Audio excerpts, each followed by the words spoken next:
Yeah, and so like it's strange because if you know, because I used to go to non-denominational churches myself, and like every time that like I would go to one, like yeah, you're good, man.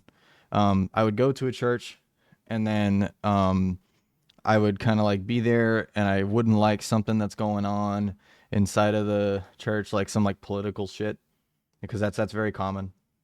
Is like sometimes like they're talking about Trump on the pulpit, like I don't care for that. You know what I mean? Like, yeah, yeah, bro. Like I go to church because I want to believe in God and worship God. I don't care about politics, bro. Like I really don't. And so like then I'd leave that church and like go see what's going on at another church. You know, like because I did online church a lot because I had just had a child, so I didn't have time to really go to church that often. And I basically realized how ridiculous like two churches that claim to both be non-denominational Protestant, which sounds like they should be the same. They're so different, ridiculously different. No, at this point, I just call them non-sectarian chaos. I mean, like, because there's just like they don't actually like they think that having doctrine is like some evil satanic thing. Like they think that organization is the bad thing. Like when they don't realize that like in the Bible at least specifically, Jesus established a church, an actual church. He said that upon this rock I will build my church. Right, and then he established the act of bishops and the episcopate and all that kind of stuff, and then the Protestants, they have none of that. So it's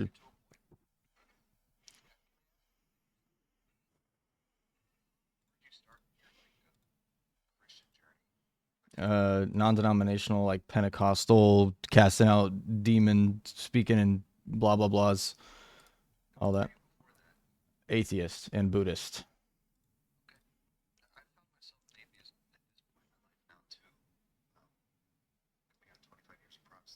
Mm-hmm.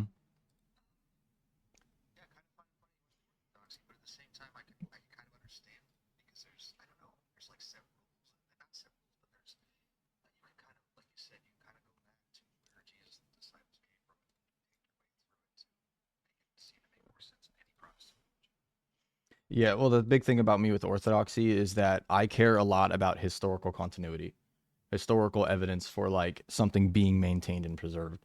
And so when you look at something like the Orthodox Church, I can read all of the saints from the first century all the way to today.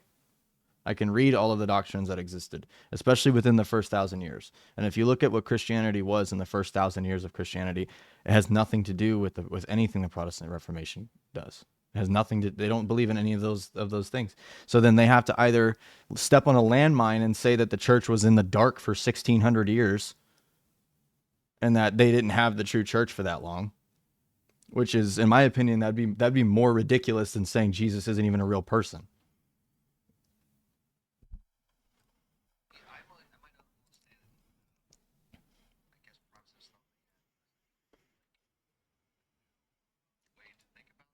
They thought it was like an enlightenment thing. They thought it was like an enlightenment period type situation.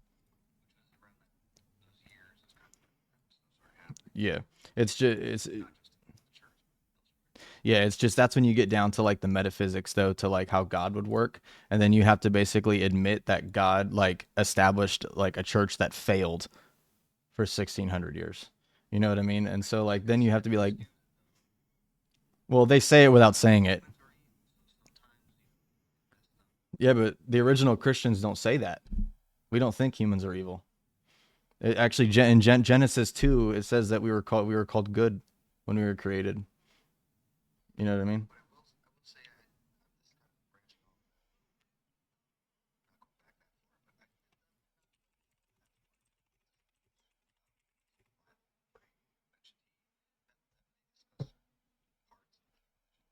They didn't have theological issues; they had ethnicity issues. So I think specifically in the book of Galatians, Paul rebuked. I think it was Peter, because Peter was kind of like um, picking the Jews over the Gentiles, which was specifically against what Jesus came for.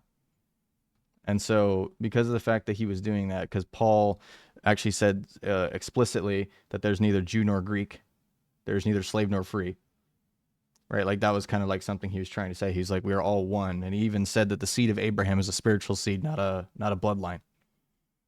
And so Peter at that time was kind of preferring to have a Jewish congregation in Antioch, and so that was one of the reasons why that was said to him. And so like the disagreements weren't really theological issues like what they thought Jesus was. They all agreed on the same thing with that. But in terms of like how the church is or who Israel is, that was where problems arise.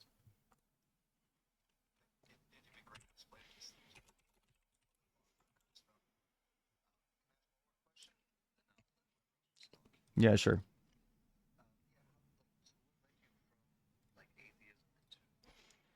I started studying. Well, so I had a personal faith experience where I heard the gospel for the first time, and it made me emotional. And so I wanted to at least look into the book. I wanted to at least look into religion for the first time. I had always been very anti religion my whole life, and so I wanted to at least. I'm pretty sure it was the Sermon on the Mount that I had heard. And when I heard that, I listened to it, and I was like, "This is amazing!" Like just like just reading it, like poetically, literally, metaphorically, what however it's read. The Sermon on the Mount, even if you don't believe in God, is a beautiful freaking a beautiful thing to teach.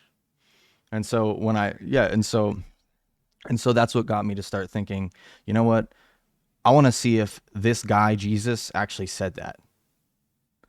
And so that's what I started looking into that.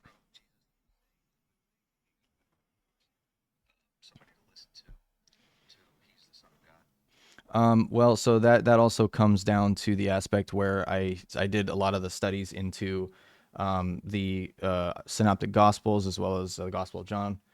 And historically speaking, I think that there is plenty enough of historical evidence to suggest that these books that were written were eyewitness testimony and not some fabrication of any kind. Based off of what is in these books, I don't think that they would have been fabricated for some form of glory or honor because I mean, historically, the apostles didn't receive that. They were all martyred in terrible ways. And so I don't really think so. Like think of it like this: the Gospels are not a book about belief. The Gospels are a book about what they saw and what they heard, and then they believed because of it. And so they're teaching people this because they're like, this is what we saw, this is what we heard, this dude is the real deal. Please pass this message on. And that's pretty much what the Gospels are by themselves. No, actually, so the only other, I guess, two religions that we would have to say have a testimony like that would be Judaism and Islam. And well, that's a whole nother story. So, in terms of Mormonism, right, the Bible actually explicitly condemns the notion of Mormonism being possible because it says that there's no more prophets after, because it says that there's no more prophets after John the Baptist.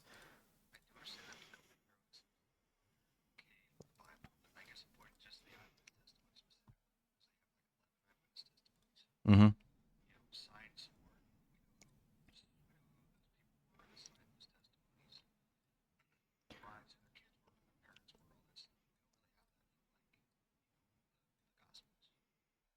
Well, I mean,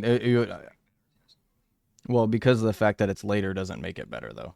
That's the thing is that you got to think like when that testimony was given, it was in the 1800s, right? And so like of course we're going to have more documentation on like who said what and whatever. But the problem, especially with like Mormonism, is that they have to rely on the fact that Joseph Smith actually did translate these things like the golden plates. And this language that he supposedly translated it from is a language that does not exist anywhere. It was called Reformed Egyptian, which we don't have any evidence of that existing. Not to mention that Joseph Smith also made multiple prophecies that failed completely, which automatically condemns him from being a prophet. Like, for example, he actually added to the Bible. Yeah, he added to the Bible. He added to Genesis 50 and added, I think it was 8 extra verses because he wasn't prophesied. And every prophet that ever came was prophesied about. Yeah, he added 12 verses to the Bible about him.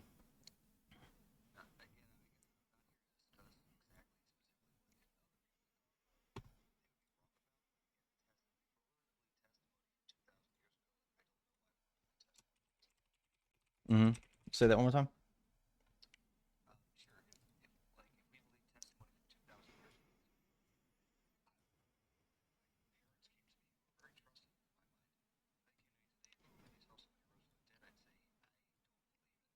Of course.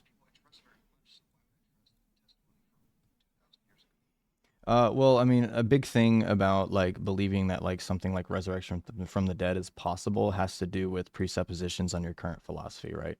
And so, like, if you follow like a strictly empirical science type philosophy, where you believe that like everything can be accredited to scientific understanding and anything outside of scientific understanding is therefore not possible because of the fact that maybe we've never seen it, then I would just say that that presupposition by itself is kind of circular because then trying to justify empiricism itself, uh, I'm somebody who is very serious about things like epistemic justification, right? And so if somebody says that they're an empiricist where sense data is the primary source for all knowledge whatsoever, how do we use sense data to justify that that even is the case?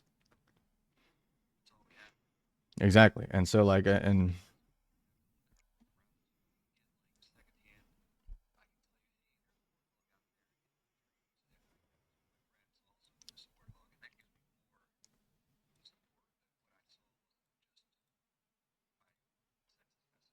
yes, but that also applies. Have you ever heard of the Gettier problem? So the Gettier problem is basically where a presupposition that you have already restricts you from being capable of actually discovering if something is possible or not possible. So a Gettier case that's used very commonly is this hypothetical story where a farmer sees a pig or a cow at the top of a hill every single day, and he points at it, and his friend, maybe even his friends are with him, and they point at it, and they're like, "There's a cow on the top of the hill." And they go back every single day, and they say, "Yeah, there's a cow on the hill. We can see the cow on the hill." Right? And then one day, one of the people decides, "I'm going to go up there and look at it." And then they go up there and they tip it over, and it's a cardboard cutout. And so then in that case, were the original people wrong for saying that it was a cow?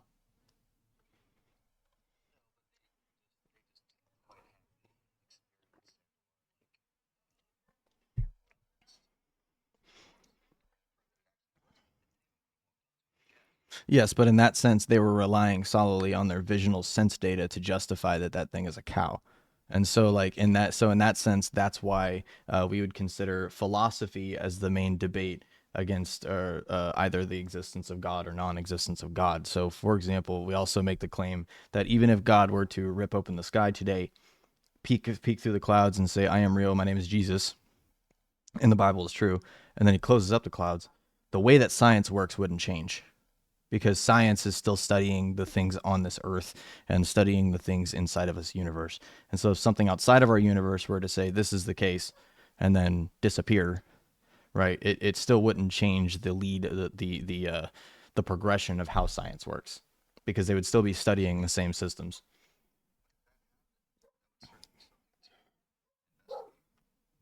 but they wouldn't be able to investigate it.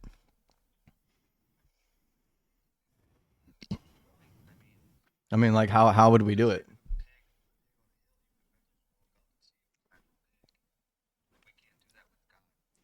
Well, no, that's why I said that the debate regarding the existence of God has to be philosophical and it has to be understanding. It's a comparison of worldviews by that case, right? So, reductio ad absurdums to current stances that are within atheistic worldviews, as well as, like for me, I'm very big on moral debate, uh, specifically with the justification for objective morality.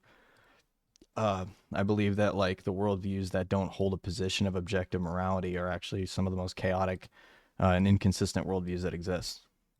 And so, in terms of like them having epistemology or them choosing to stand on the craziest landmine of their entire life in order to stay consistent with that worldview, when you actually bring it to an absurd conclusion to see if they actually still hold it, they won't.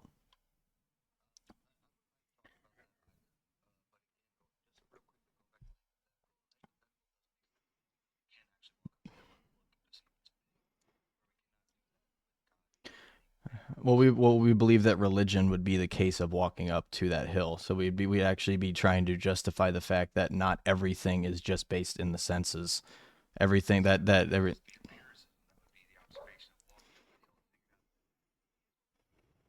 Well, so I understand where you're coming from with that. I'm saying that like the hypothetical argument, like when we say walking up to the hill, that's like metaphoric for saying that like studying it within like a philosophical standpoint of basically saying, you know what, I presuppose that I've seen a cow this entire time, right? Like now I want to see if it truly is a cow. So I'm going to try to look further into my presuppositions, which would then be like, I'm going to go try to touch it, right? Obviously, yes, we can't put a hand on God in that case.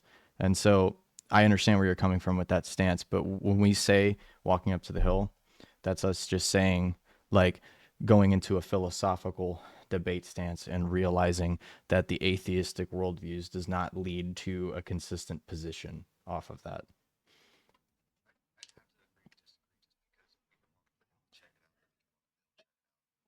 That's fine. I say that's just what we use the analogy for. So I understand what you're saying. You're taking it more in like a literal sense.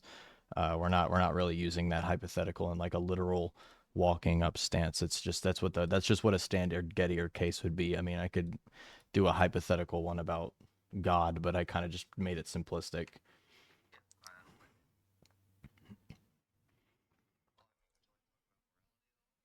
I think that a couple other people want to come up. Um, you're more than welcome to come back though. I have no issue with that. I mean, I've streamed for a while, so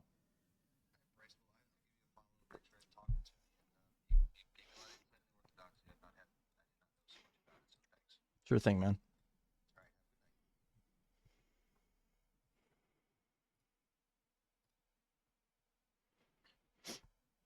What's going on, man? Nothing much.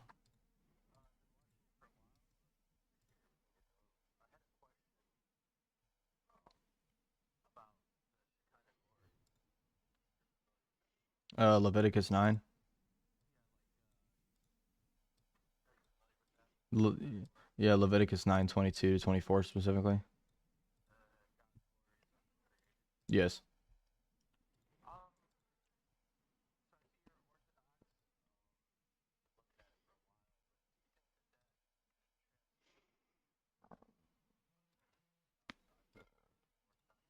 Currently, as it stands, with worldviews like in within Christianity at least, there is no other denomination besides Orthodoxy that holds uncreated energies as a doctrine.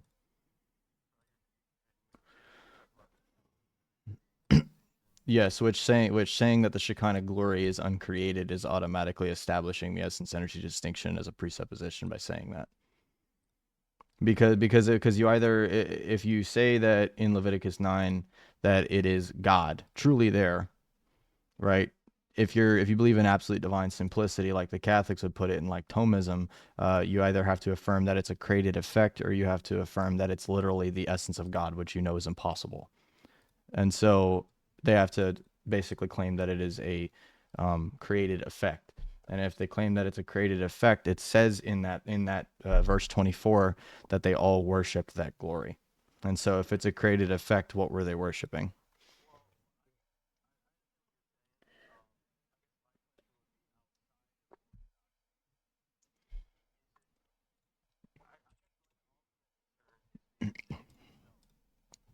Yep.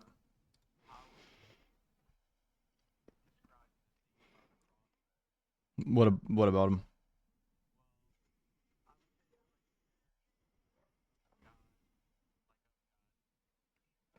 Yep.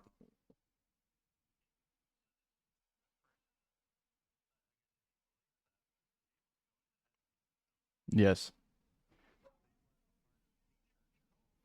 Well, there was no church established yet because Christ was still on the cross.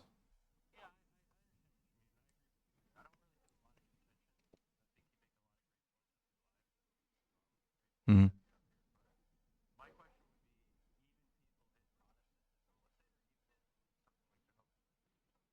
Mm-hmm.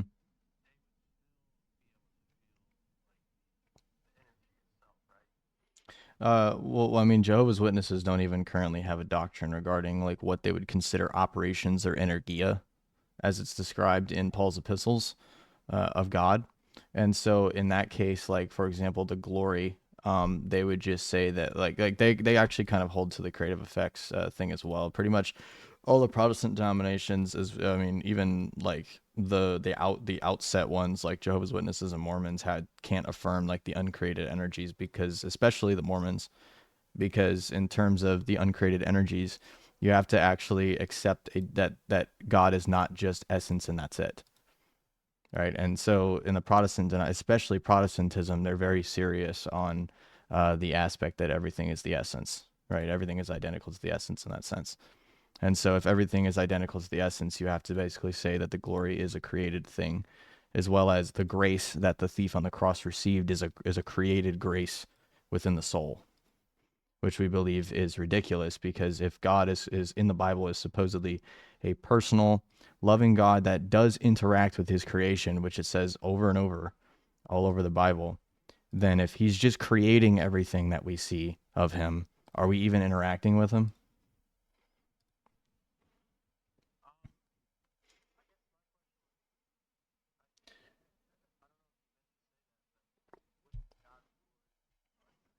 It is.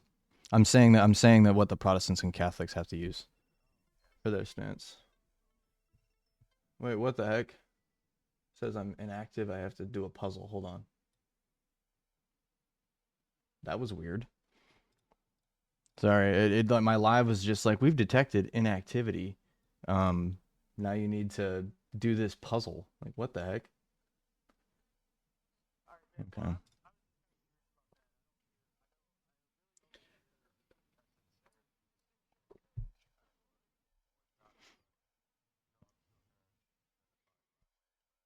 Yeah, man.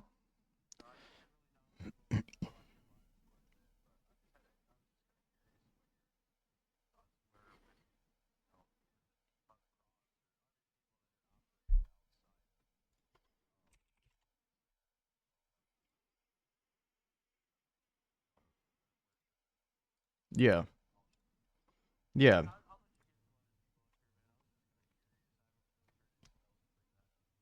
Yeah, sure thing, man. No, I appreciate that. It was a good question. I like when people actually are curious about like the operations in God. It's a very important doctrine in my opinion. I mean, I believe that like that kind of stuff is like salvific and everything, bro. Like I don't think it's like some niche thing that people just kind of believe in. I mean, it's all over the patristics, it's all over the Bible. I mean, I think it's just honestly pretty obvious. It's pretty evident that the operations in God are not created in any way.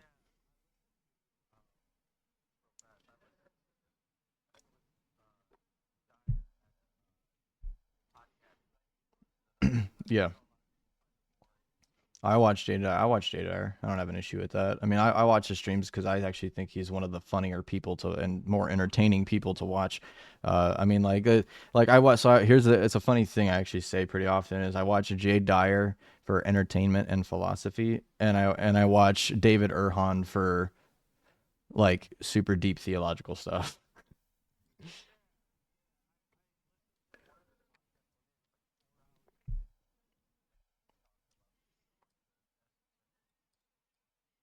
Yeah,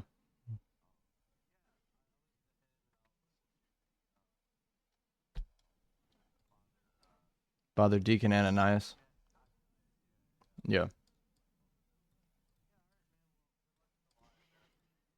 yeah, sure thing.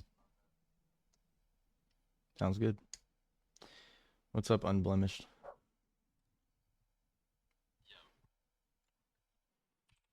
It's a cool. That's amazing.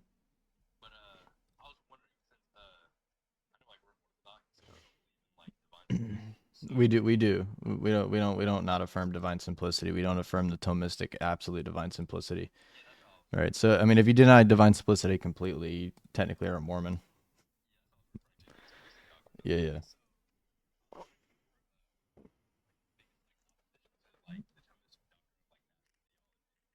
yeah. Like as an Orthodox person, I mean, we would just say that like the ability for us to actually like understand like anything regarding God in nature, right? Because there's a couple verses in Romans that kind of talk about how like it's obvious that God's existence is obvious through creation, but we believe that it stops there. We don't believe that we can't. I don't even think. Yeah, like that's pretty much it. And so in terms of like philosophizing the existence of God and then trying to basically put a bunch of philosophy into the Bible, right? So like basically holding like an Aristotelian position and then putting that into the Bible rather than using the Bible to establish the epistemic principle.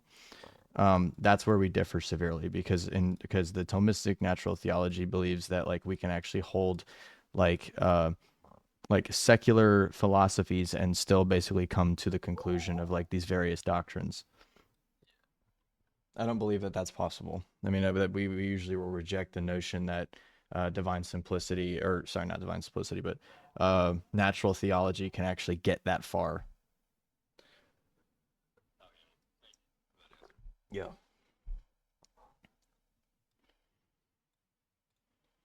What's up, Metro? How you doing, man?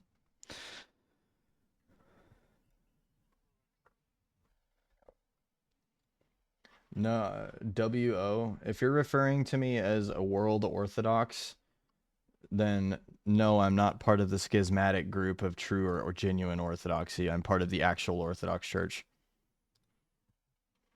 The only people that call us world Orthodox are those freaking goofy schismatics. Oh, Western Orthodox? No, I'm Eastern Orthodox. I'm sorry.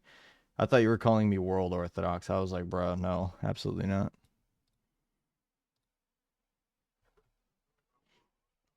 That's the people that are part of that schismatic group, the true and genuine Orthodox churches, the old calendar zealots and all those guys, um, they call us world Orthodox.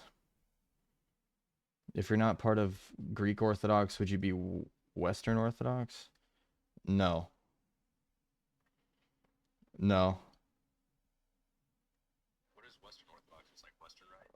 Yeah, there's Western Rite Orthodoxy. It exists. They follow the Latin Rite, but they follow the Orthodox dogmatic understanding of everything. So like so like there's a Western Rite Orthodoxy, but they still hold to like essence energy distinction, and they don't hold to like any of the papal claims. Yeah, genuine Orthodox Church, Yep, see, told you. Genuine Orthodox Church, World Orthodox. Yeah, no, I'm part of the Eastern Orthodox Church, the church that was established at Pentecost. I don't consider myself World Orthodox. That's a name that people try to give the church because of a schism.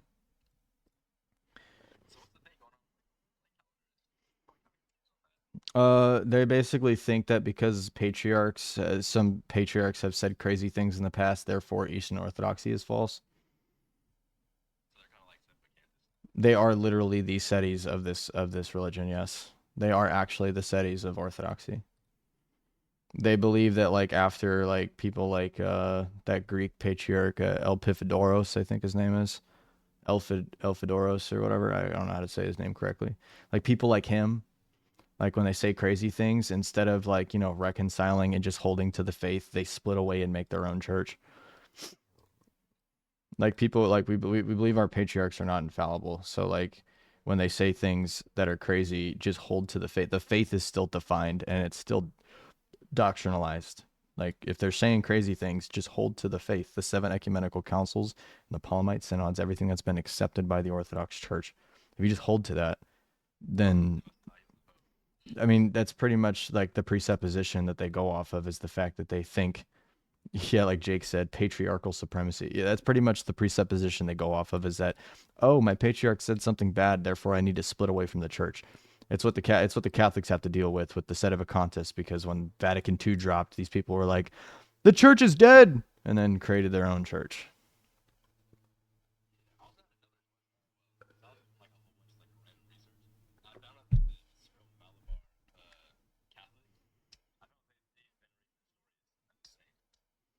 So say that again.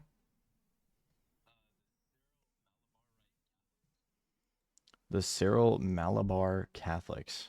Jake, do you know who that is? I don't even know who those guys are. Jake's in chat, and he's a Catholic.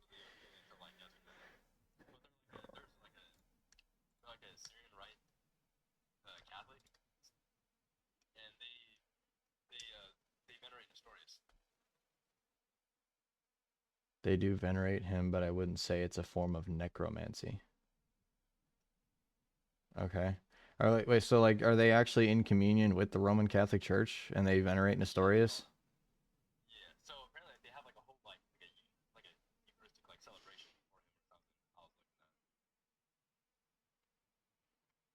Well, that's freaking weird. Apparently they're Indian, by the way, not Syrian.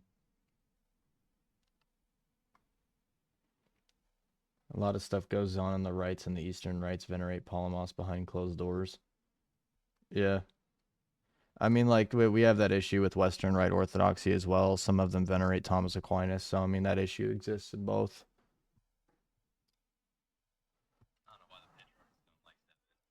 Well, the Western Rite patriarchs, like, don't, like, they kind of secretly don't, you know, they secretly don't want to.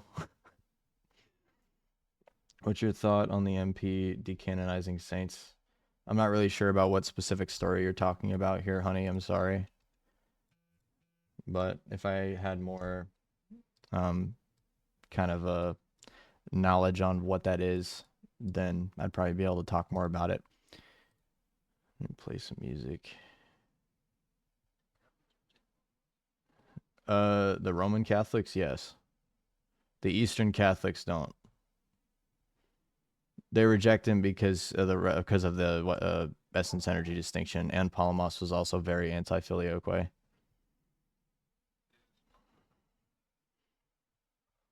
He formalized the essence energy distinction.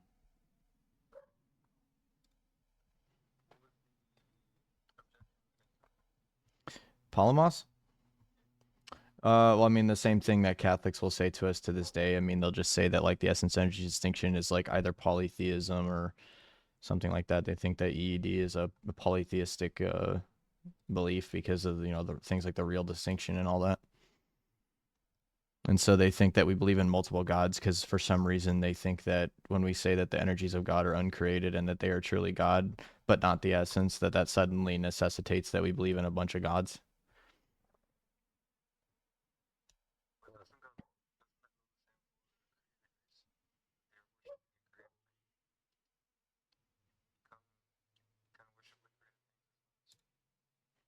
I mean, like they don't really consider it fully God though, so they don't think they're worshiping it at all. They don't worship the operations or actions at all. So like they think they're not actually like they think the only thing you can venerate or worship is the essence, and that's it. Um,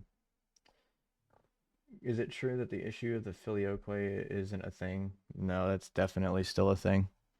It's a major problem still. It's actually the main reason why we're still not together. I mean, if the filioque was completely resolved, bro. I mean, yeah, I guess the Pope as well. The filioque was completely resolved. I mean, I think we'd be a lot closer to communion than we are.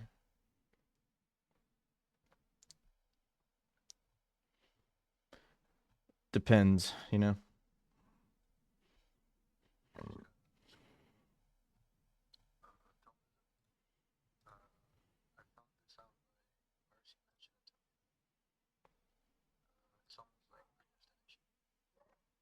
They hold to kind of like the Augustinian notion of like predestination. So like not like drop dead Calvinist, but they definitely hold to a pretty deep like predestination notion. I mean they kind of hold to I can't even remember what the heck it was. They call us something because of our notion of free will as well. Unconditional election with active election, passive deprivation.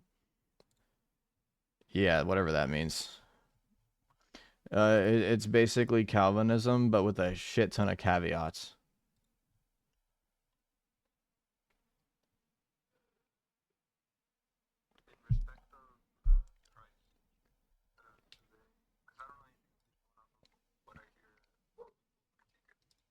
Hmm.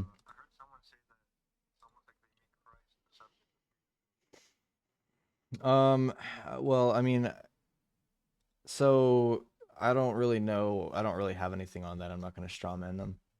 I don't really look too much into the Catholic like notions of that kind of stuff.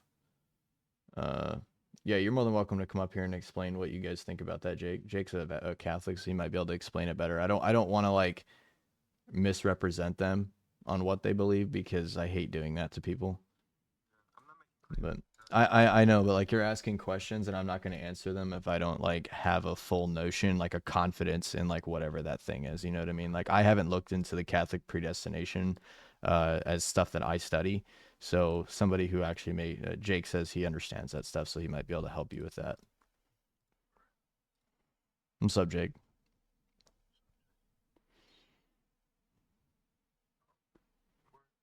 Oh, rest in peace, Jake. He's predestined to get disconnected. There he is.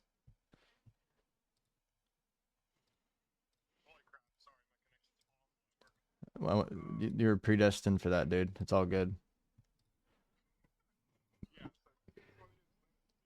Yeah, about to say, I honestly just I think he's just curious about the position that you guys hold with that, because like,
the Orthodox viewpoint on like predestination.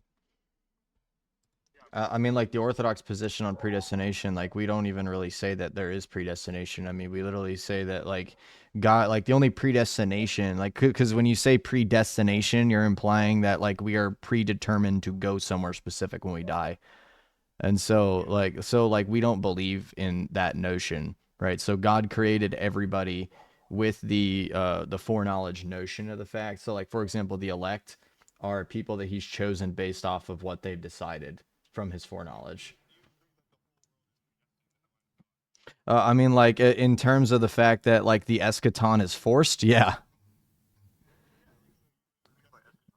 But that form of so that's the thing though is that that's where we split because the Orthodox interpretation of what we consider predestination is individual based, not the entire eschaton. I mean, like I don't even think there's a single like I don't even think like the Arminians thought that the eschaton wasn't forced. Yeah, I'm about to say like I'm pretty sure they also at least thought that the eschaton was something that would be forced no matter what. It's just the Arminians like that were against the like the Calvinist notion specifically. Yeah, yeah. So like when the Arminians, like they believe that like God basically didn't even play a role in like anything regarding our life whatsoever. So like God basically in our viewpoint, God does put things in your life to bring you to him, but because we have free will, we have the ability to resist that if we wanted to because God loves us enough to not force us into anything. And so but so we're predestined we are pre the coerced is a terrible word. I don't know how to say that in a good way, but kind of in that methodology where basically God puts things in your life to bring you to God. You have the ability to reject that though entirely on your own volition. No, it's not Molinism. Molinism basically, actually, no, I'm pretty sure that Molinism is the belief that the eschaton isn't even forced. If you don't want to be a part of it, he'll just annihilate you.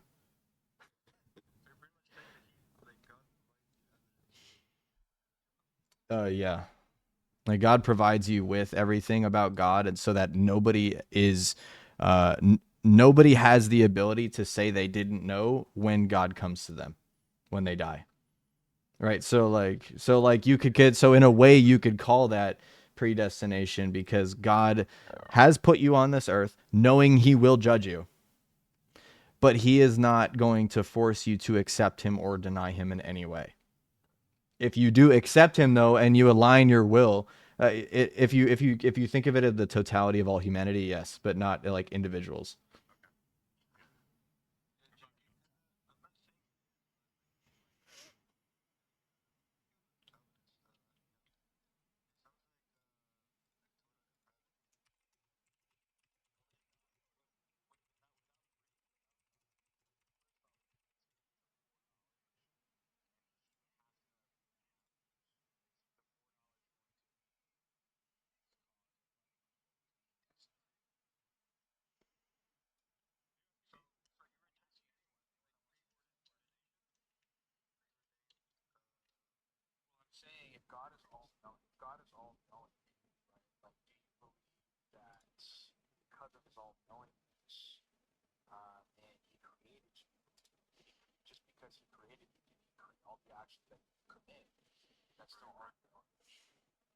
Sorry, I just wanted to put this out there real quick because it's just kind of funny to me.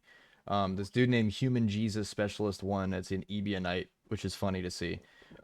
It says his compassion, humility, love, and joy, and he's calling me a pagan polytheist. Called me Jesus is an idol, Horus, Antichrist, pagan, demigod, 666.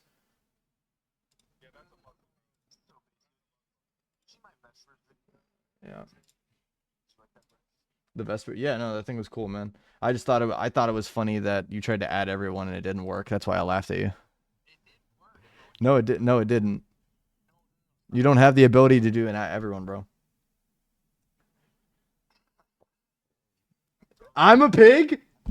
Do you know the type of people I've had to ban from the server?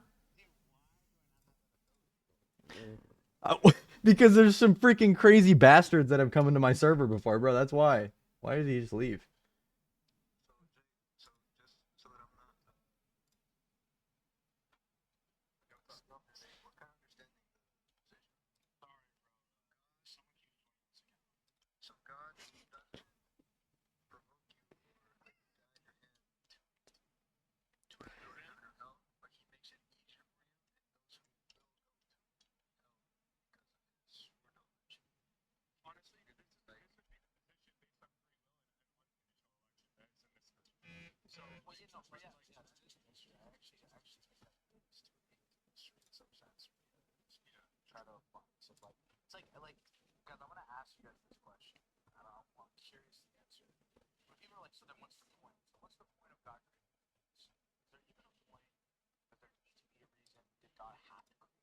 Well, I mean, you'd say that it's entirely based off of like God's love, right? So like him creating us was entirely based off of his love and will to commune with his own creation.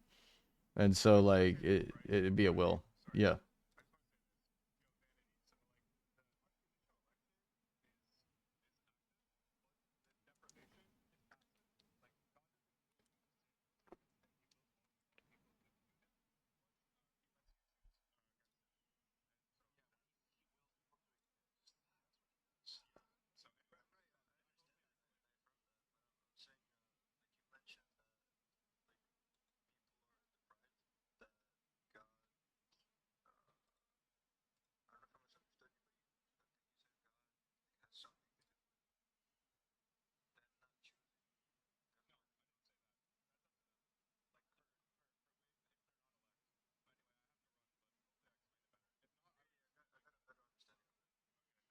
Hey, Jake admits to running.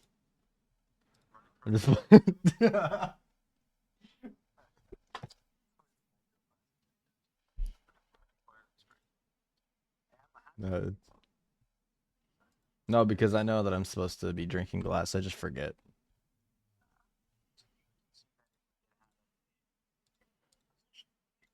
I know that microplastics exist, bro. Like, why would I try to fight against that? People that like deny the existence of microplastics are freaking idiotic.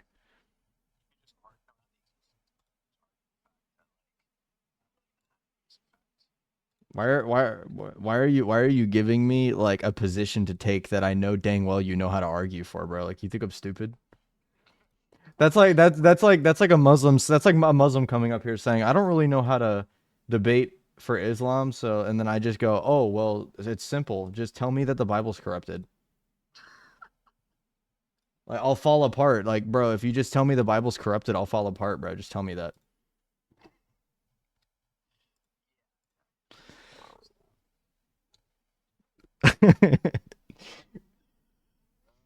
I'll just hit you with the how do you know that over and over. I think it'll be all right. How do you know that?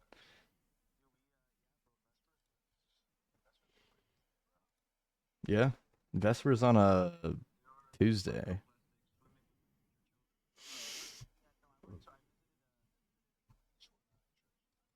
Okay. Nice.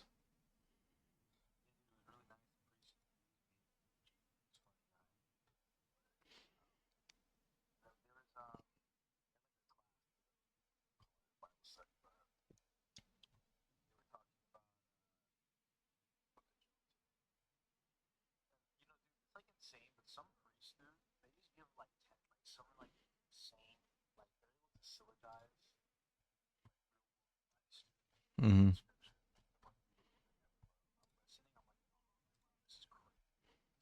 That's pretty dope. How's it going, Ladybug? I'm doing good, man. Just hanging out. What's up? I'm always happy.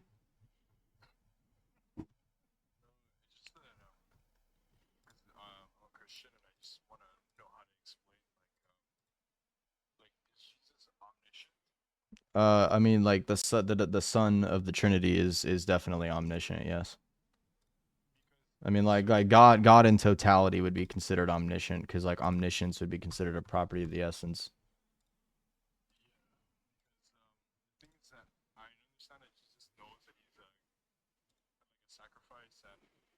Yes.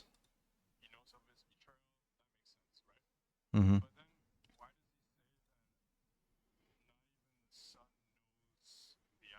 Yeah. So there's two different ways to go about it. The low tier answer is to say that the word know actually means to make known. It doesn't work very well if somebody knows Greek. Uh, but it is a genuine answer because in Greek the word oidan or oidon could mean to know or to make known, not just know. So saying that the sun is not to make known the hour, it would make a lot more theological sense. But some people just kind of presuppose that you're kind of just writing that into the Bible by saying that. But the theological answer that's a lot more deep, especially if like you're somebody who's follows a monarchical trinity. I don't know if you follow a monarchical trinity or not, but saying that only the Father knows the hour is alluding to the fact that all of the knowledge in God originates from the Father and is communicated to the Son and the Spirit eternally through their begetting and the procession. And so the Son, like it says in the Bible, that the Son doesn't know anything of himself, in of himself, and same with the Spirit, right? And so everything that the Son and the Spirit knows is due to the Father, right? So it's because it's eternally communicated through the essence and through the actual relationship with the Father, like the begetting and the procession. And so when it says that the Son does not know the hour, it's because that knowledge is originate in the Father. It doesn't like it's not grounded in the Son. The hour is not grounded in the Son.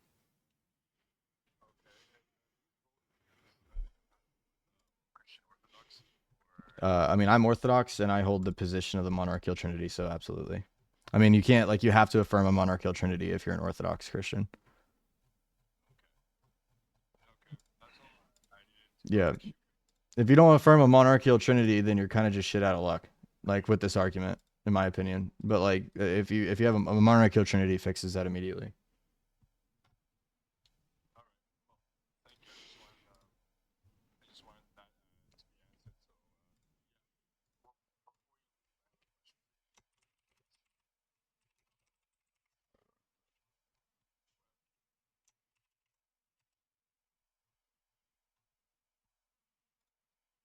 He's using his sources.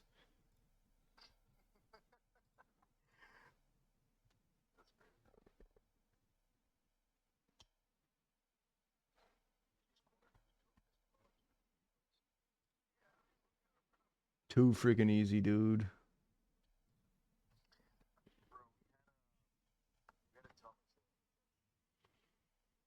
A Thomist at your church?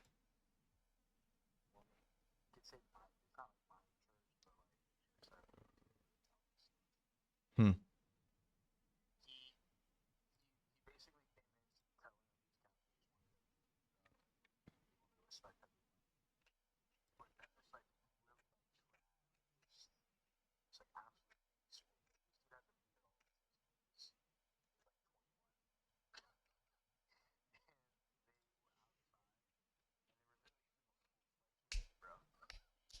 That's crazy, dude. I would never go into a Catholic church and be like, Palamos is based. Like they'd just be like,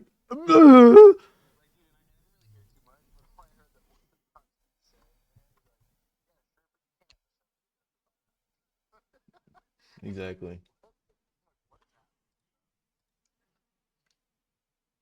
He said Bryce. Nobody would know who he is, to be honest. Fair enough, Jake. I got you. What's up, Julio? Nothing much.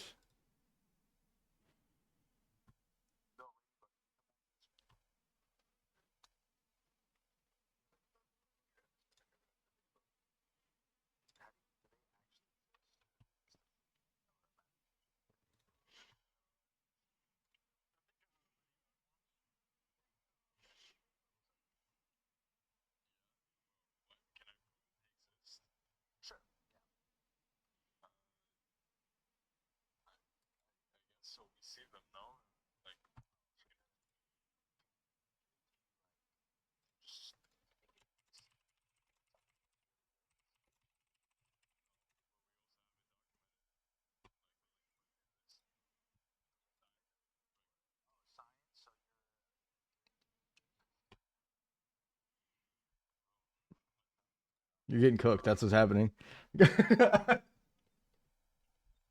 For no reason, bro.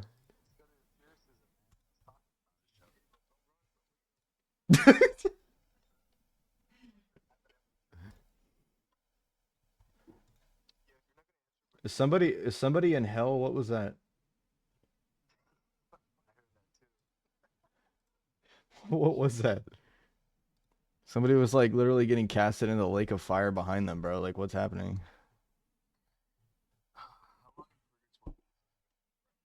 I'm not gonna need any time in purgatory because that place does not exist. I'm I, I'm not gonna lie to you though. I'm still a sinner, so I might end up in prison for a little bit. I might prison. Prison is not a yeah. Prison's not a third place. Yeah, well, no. So like, well, I mean, Hades is technically where anybody goes. Like at first, you know what I mean, and then yeah.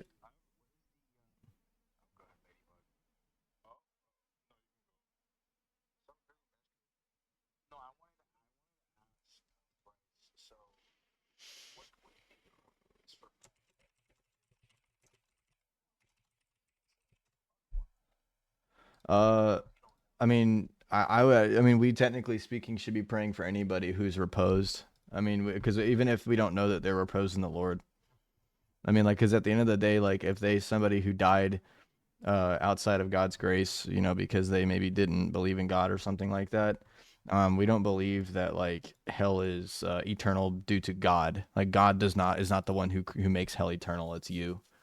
And so, like, if we're praying for you, right, like hoping that maybe you will come to the conclusion uh, that God is good on your own volitions, that you know God would pull you from that, right? So, yeah,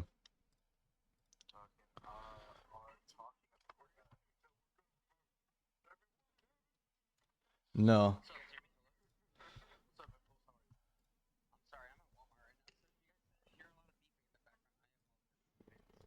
he's also in hell right now, bro. Straight up, friggin' I said Walmart doing good.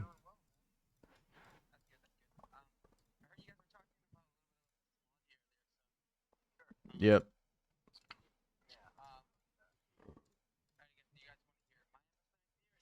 Yeah, sure. Yeah, actually, you're the most honest person I met so far that doesn't. I'm assuming you don't believe in God currently.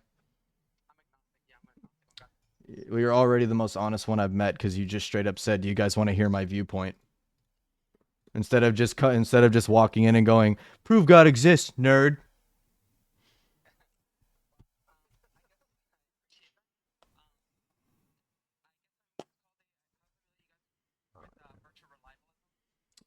That's a Hellenistic. It's Hellenistic, right? Well, virtue ethics just originates from Greek ideology. That's why I was asking. Is are you talking about that?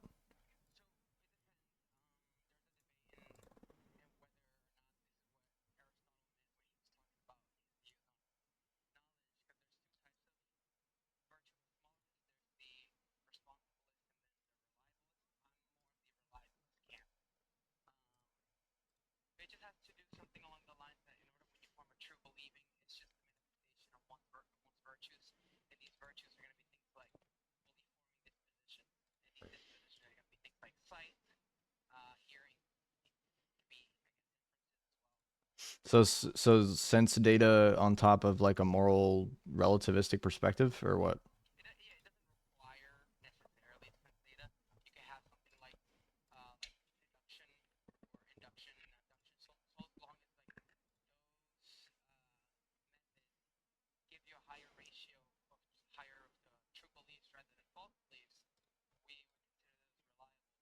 Mm-hmm.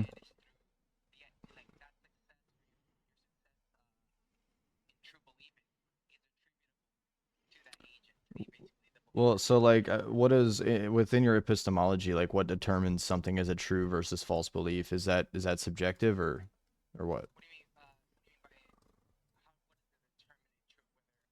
I mean, what is the grounding behind like what's considered true and false? So like you said that like you bend things around with all of these like intuitions, like for example things like sense data or like you said deduction and induction, to form true or false beliefs. Right? Is that what you said? Yeah. So like, what determines those things actually as true and false? Is it within your own mind, or is that something that is external to you? Ice cream. Yep.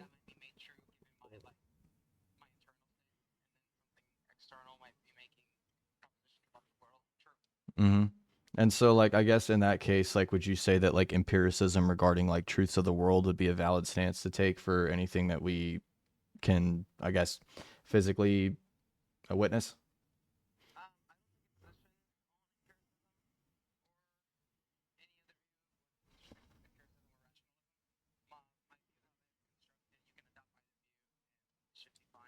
Mm, yeah.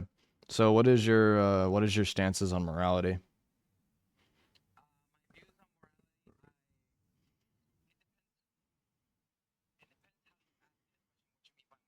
Do you believe that moral truths are a stance independent to the human mind?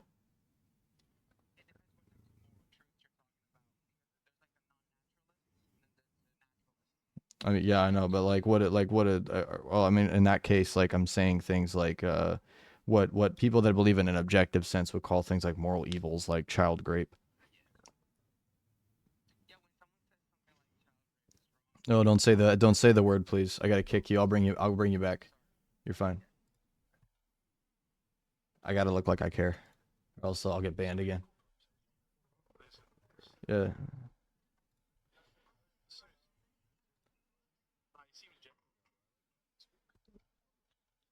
there he is. All right, cool. No, no, you're good. You're good. No, you just yeah, that word will make get this live taken down within minutes. So I had to kick you to make it look like I was punishing you. Yeah. Grape, grape, unalive. Yeah, don't say the K word.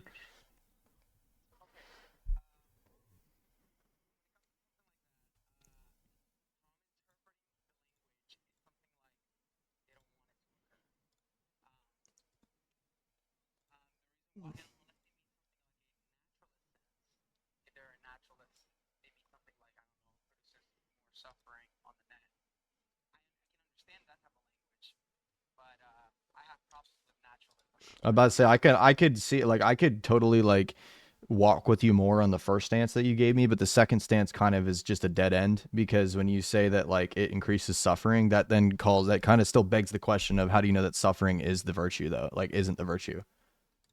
You know what I mean?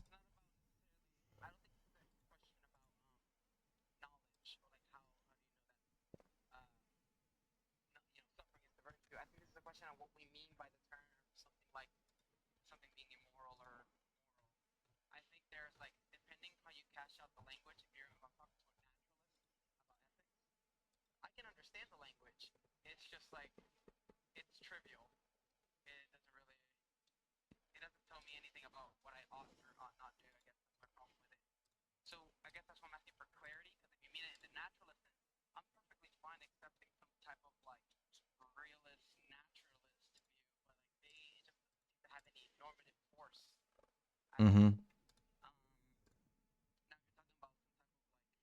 I mean, saying that you wouldn't feel like that there's some form of normative force would be like a refutation towards naturalism itself by saying that. I mean, because then that you're be admitting that there's no epistemic principle for it.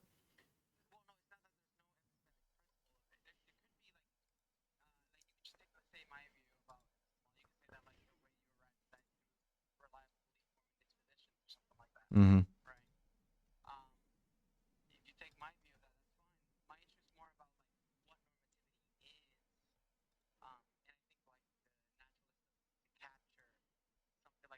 Mm-hmm.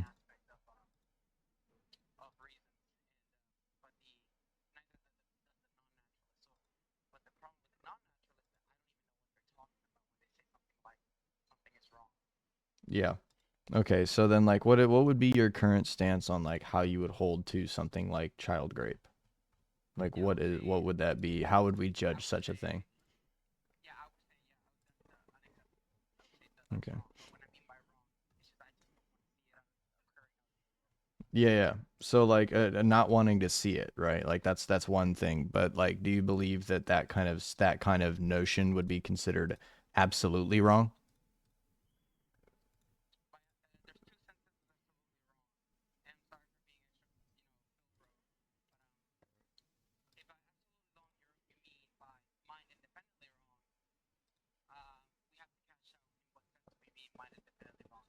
So then we'd have to branch out a second time if we say that.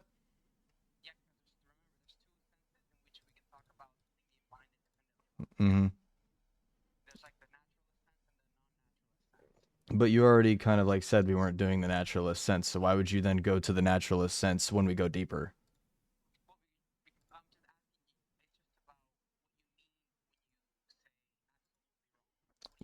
When I say that something is absolutely wrong, I'm stating that that thing that I just said as an act would be considered stance independent to humans. That notion would be evil whether we were here or not. The theoretical capability of that act would be evil whether we can even posit the idea of it or not.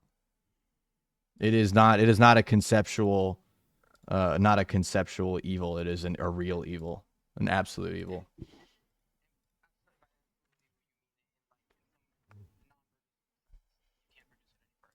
Well, I mean, I would say that like it depends on if you hold like a subjective or an objective sense to it. If you hold a subjective sense to it, we could reduce it all the way down into freaking brain chemicals, bro.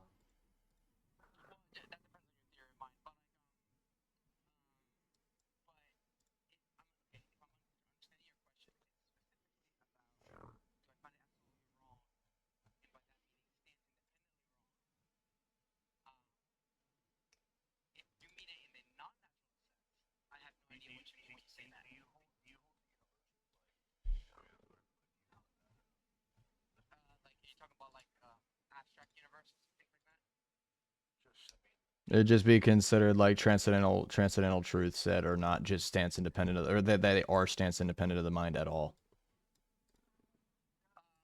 Like for example,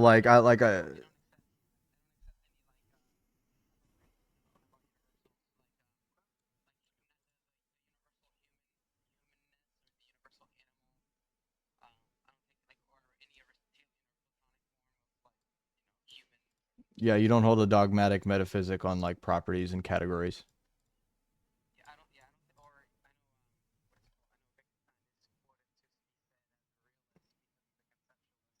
Yes.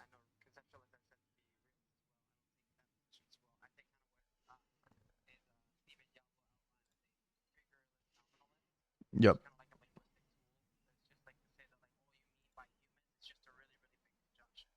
Yeah. So back to the thing that I was saying, right? I'm saying that in terms of that thing being absolutely wrong, right? I mean, you're kind of seeing now where I'm coming from when I'm saying this. Um, what would be your stance on that?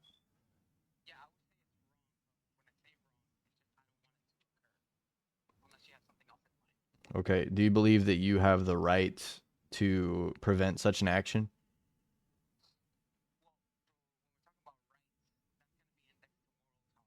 Which is what this is.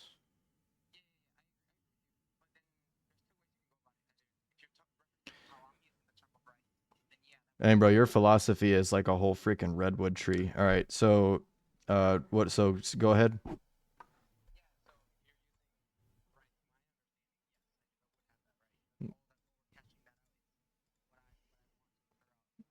Okay, but do you believe in like a natural human right, or do you believe that like society determines human right?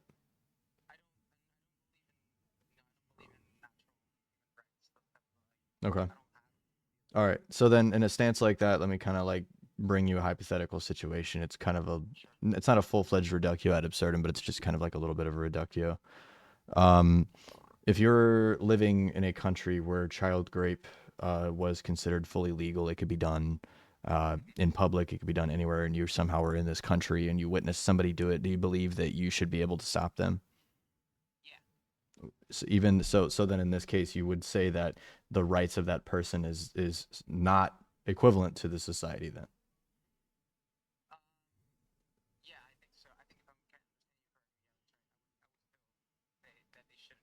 Okay. And so my question then is then how can you not hold to any form of natural human rights?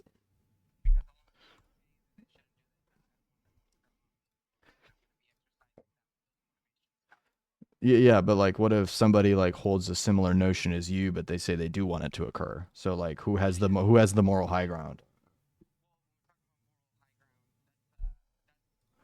in your opinion?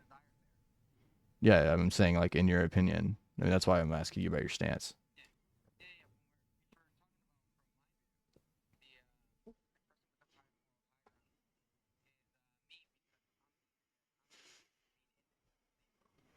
Okay, so because I guess that you're the one that's like actualizing the stance that you have in the first place, you would say that by default you have the high ground there. Okay, so then I guess in that case, right? If would you say that that other person is then justified in their own sense to be okay with doing that to somebody? Well, I mean, like because you believe that you are because no, because you believe that you're justified to stop this thing from happening, even in a society where it's deemed okay. So I'm saying that do you believe that somebody who commits the act is justified in their own understanding of thinking that something like that is okay?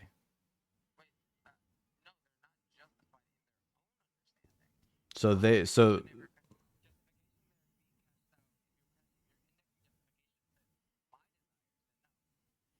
that's why I'm telling you because like so if you're claiming like a form of like subjective justification, I'm saying that hypothetically that can this person justify what they're doing?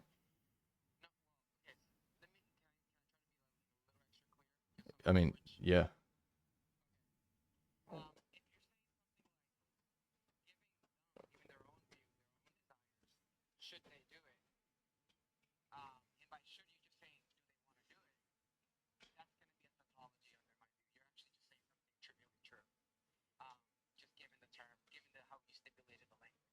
Mm-hmm.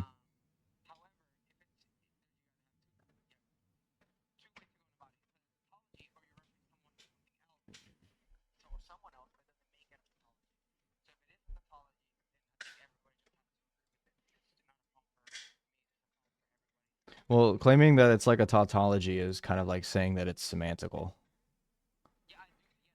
So determining but then like sorry if I strawman you, but like so then in that case you would say that like the justification of child rape being wrong is semantic.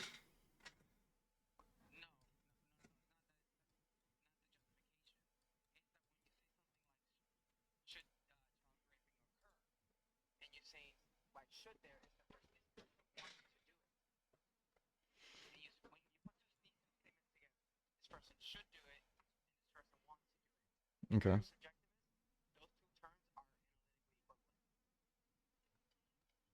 Hold on one sec.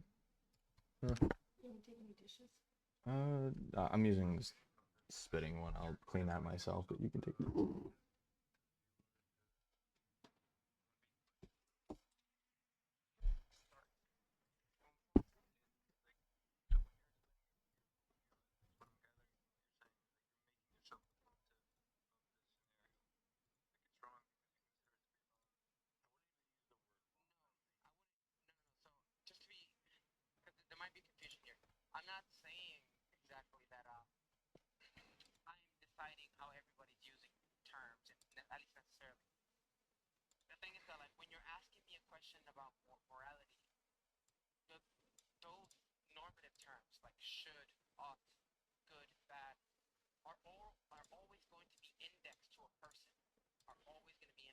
Yeah, that's subjective morality.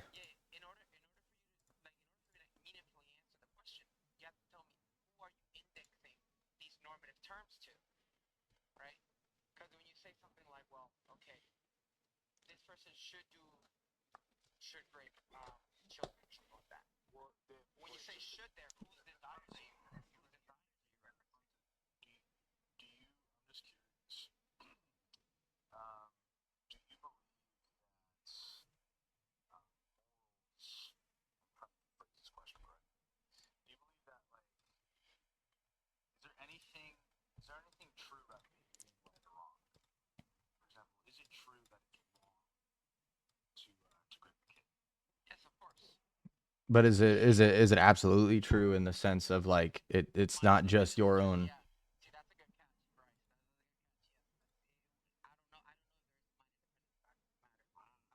Okay. Okay. Thank you for that clarification, Pope. I was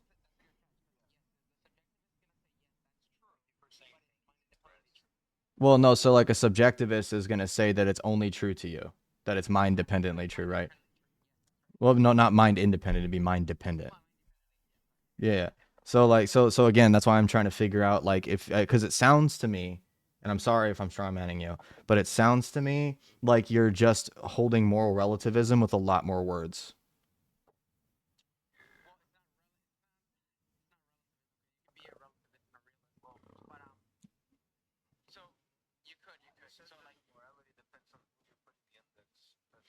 That's relativism.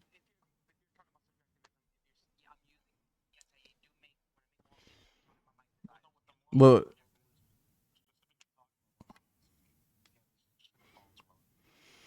well, hold on. This might help. This might help. Do you think that different people's like whoever the index is, for example, like do you think that someone has a different form of moral high ground than another index, or do you think that everyone is on like an equal playing field in terms of what the index is for? Well, like I said, I'm talking about like for example, the person that's doing the child grape and you. So like who like would you?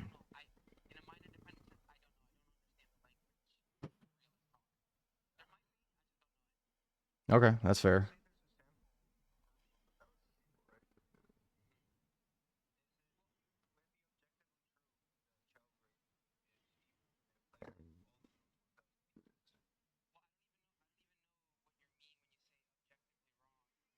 Look, the way that I've been positing it this whole time.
Yes, but do you believe like that good and evil is subjective to you? Do you believe that the notion of like good and evil is something that is subjective to you and not to others?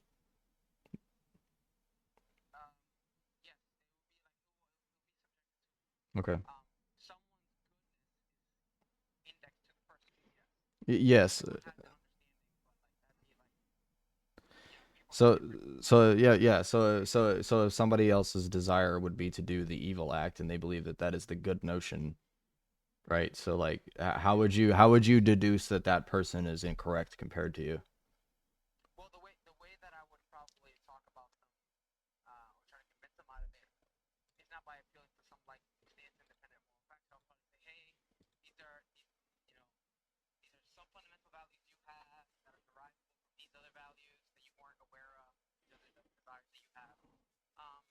Yeah, but the problem is you're still trying to justify that they're wrong though from your own worldview. And so I'm saying like, well, so you're internally critiquing somebody who thinks that's okay? Is that what you mean?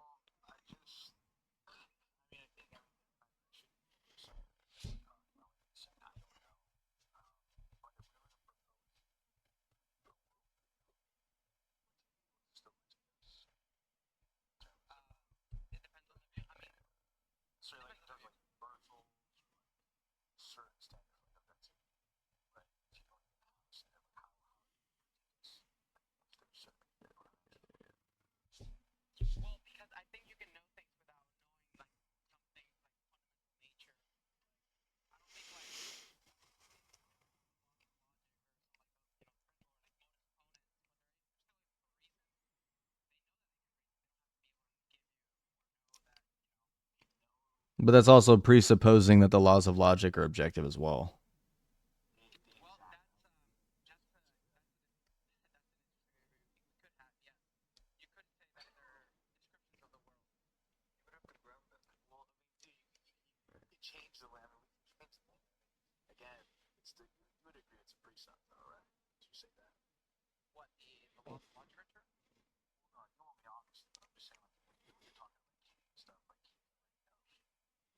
He says kid. Well, he's saying that kids don't know.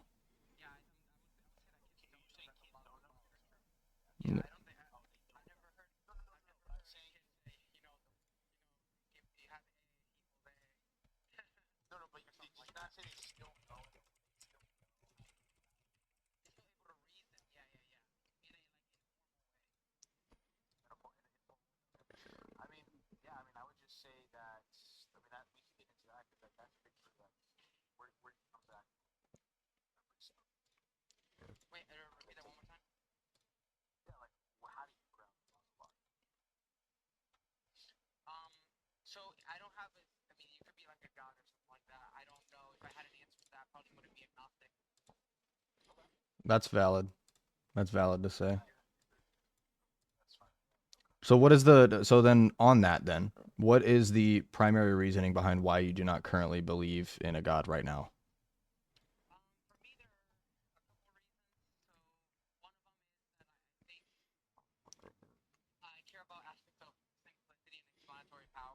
Okay.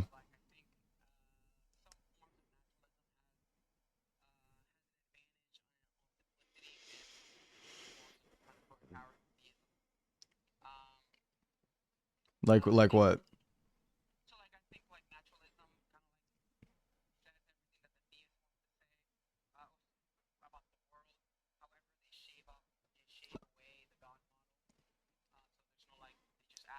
In our viewpoint, like shaving away the God model, you're basically just automatically accepting the fact that there's things that are self-evident truths, right? And so if you accept things like self-evident truths, like at the end of the day, it depending on whatever your primary philosophy stance is, like for example, naturalism, right? You would have to then somehow justify the fact that that even is the case by itself, Right.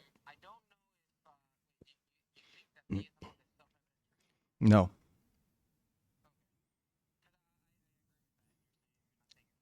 I'm not saying no. I'm Orthodox. I don't believe I don't believe in natural theology, man.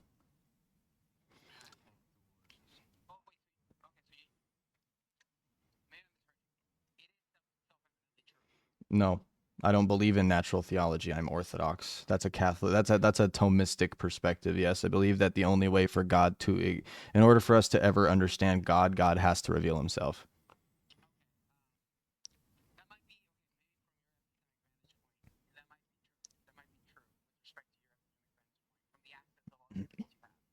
Mm-hmm.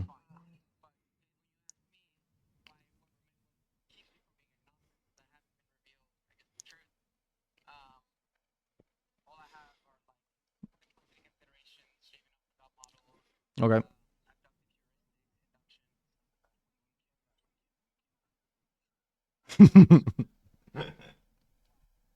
Very simple question.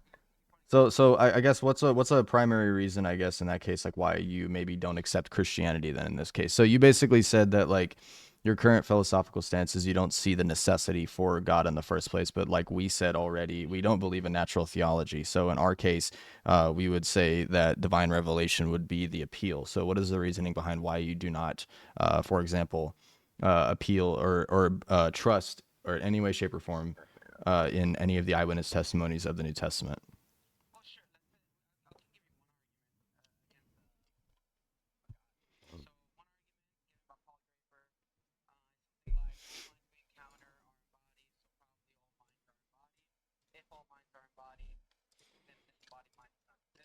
Well, well, okay. I'm about to say, hold on. So, with that off rip, we kind of like philosophically think that that's ridiculous. The only reason why we say that is because we have a distinction between like nature and person, right? So, like in terms of that, like we have personhood, right? The who-ness of something, and then the nature and the whatness of something, right? And so, in that case, right, the mind or a mind of something does not necessitate a body to actualize it, right? So, like,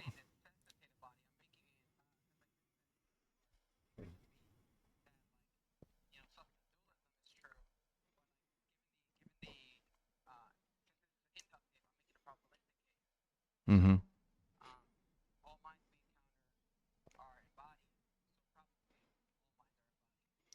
So then so I guess in that case you then rely on empiricism for that.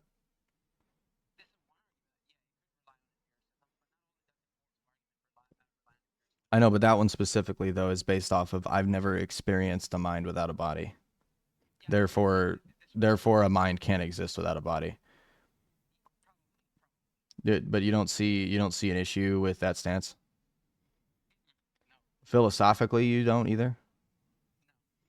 So I mean, it's an inductive argument. I understand that, but like in terms of basically describing because you haven't experienced what that could be, if we could philosophically show that a mind could theoretically exist without a body in some way, shape, or form by nature. So, for example, like human nature is what necessitates a mind with a body. Human nature, a mind has a body, right? So, like in our paradigm, right? Everything in the created order whatsoever has a body, right? And so like in terms of that though, like it kind of goes back to like I'm not going to run PSR. I don't really like that. But like the contingency necessity stuff. But in terms of that though, we would just say that there's no way to justify the fact that a mind can't exist without a body. And so in that kind of sense, like I know that. So I'm saying though is that it's kind of like a presupposition, like for us, where we would say like the fact that a mind exists, we would say that that would just necessitate a mind above the mind, in that sense. I know that like obviously that's a presupposition. That's not that's what's more of a claim than it is anything else. But just because of that notion alone, though, we wouldn't say that that automatically then necessitates that a body has to be involved with that mind, right? Because like a mind, because a body and our minds. would be created in this sense, right? And so, um, if something were to be uncreated, right? In order for a body to exist, for example, a body implies the fact that there is um, space and time to it, like a spatial temporal positioning and things like that, right? And so, with our notion on that, right, we would just say that if something is outside of the created order, it would not necessitate in any way the need for a body, because anything that would be outside of the created order wouldn't have space or time involved with it.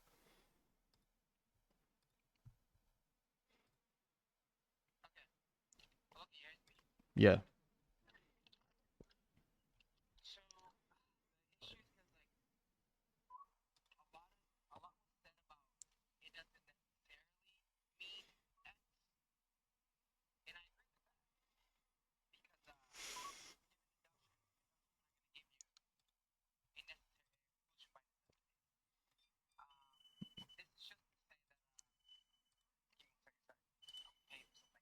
You're good. I'm gonna go pee while you do that.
I did. Oh, you did? Man, don't be doing that on my live. What's up, Arden?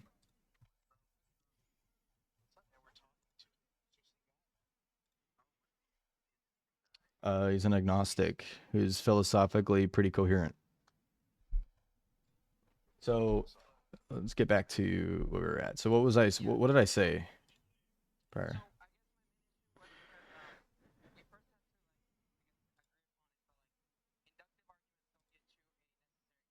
Yes. Yes.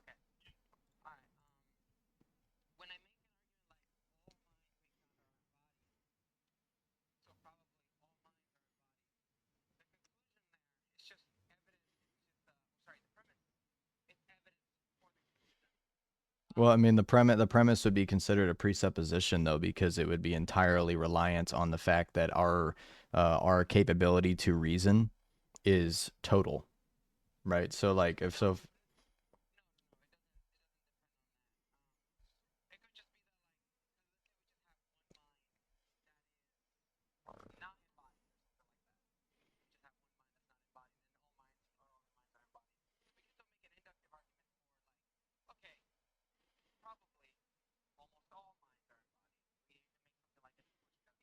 yeah, but like yeah, but if you say that though, then you're already like, because then in that case we'd have to we'd have to ground like the mind without a body then, in that case, and how that would be possible.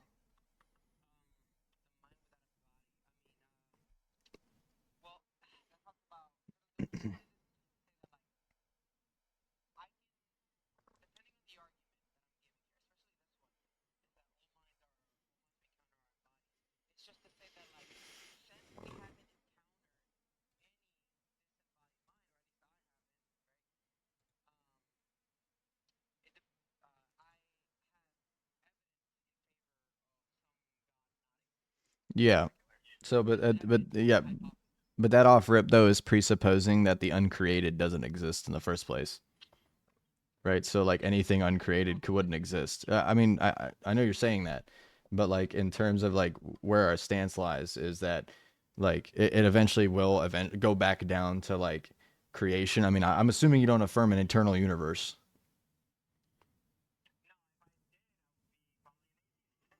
Fair enough. So if you do, so if you accept a form of beginning to the universe, would you say that something created everything?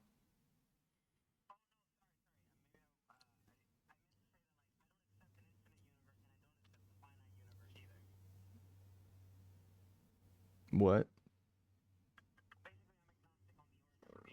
Oh, okay. Well, then I can't do any form of critique because you don't really have a stance on it.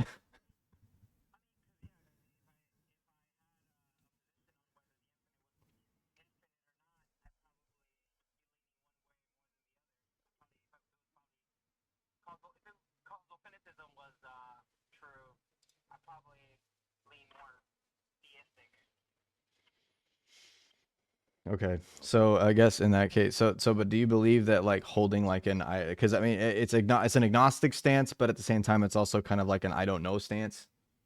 But like in terms of that, like do you affirm things like relativity and all that, like scientific notions? Yeah. So you don't think that any of those laws that have been established over time, especially by people like Albert Einstein, that this doesn't necessitate a finite universe for these values to even be true in the first place?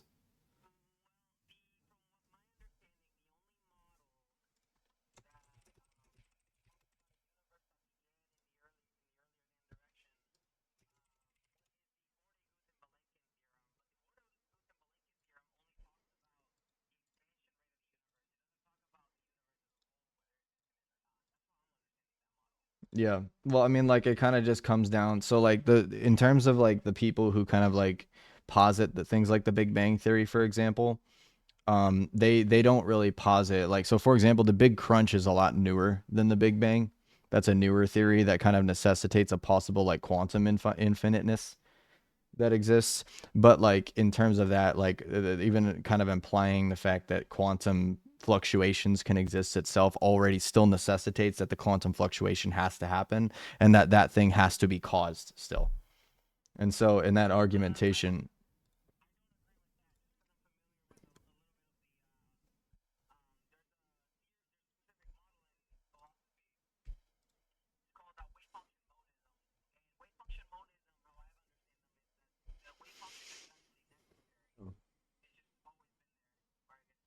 I mean, if it always being there doesn't make it necessary just because it exists.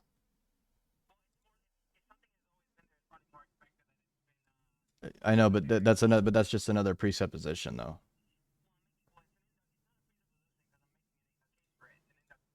I mean, like technically speaking, like if we consider something like that to have always been there, though, are you then implying that it's eternal?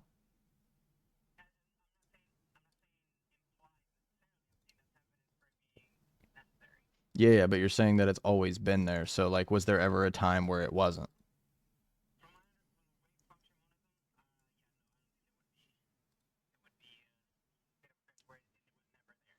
Yeah. So then you would affirm an infinite notion to this. This thing would has always existed. It's eternal.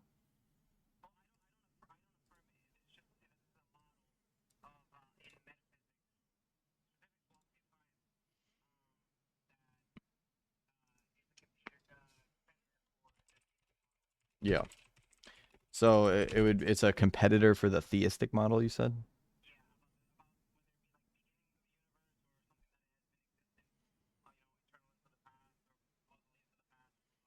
Hmm. So well, I mean that I mean induction is kind of applies to things like that though.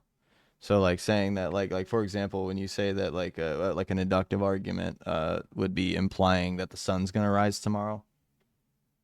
You know what I mean? Like because we've always seen the sun rise.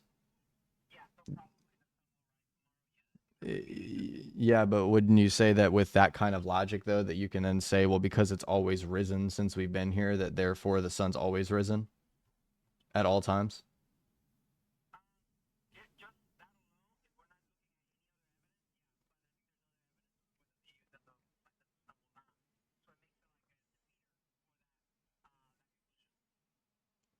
What do you mean a defeater?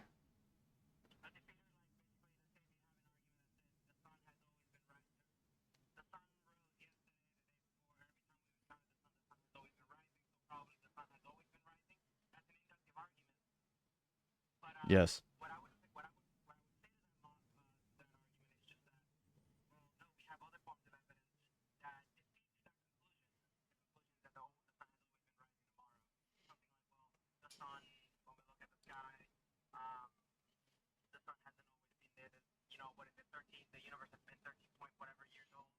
Yeah.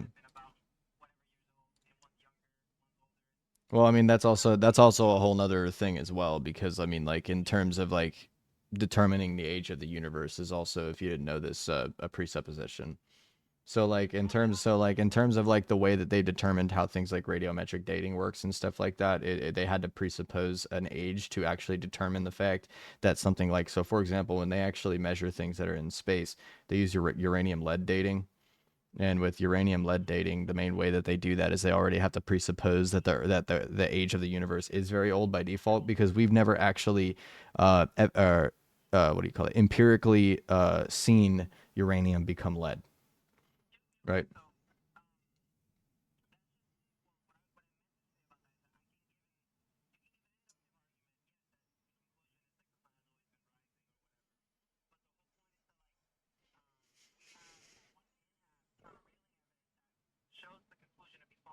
Mm-hmm.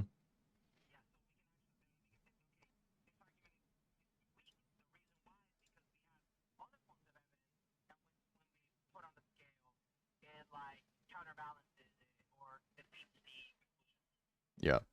So I guess, yeah. So you'd say that like the argument though would be weak off of that notion though. Like regard, you'd say that the argument would be weak off of what notion again?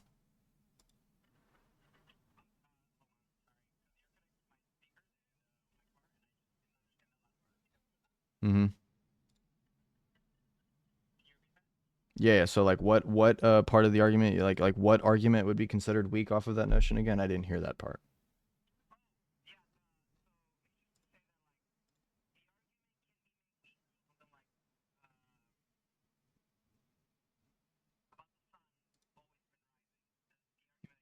Yes.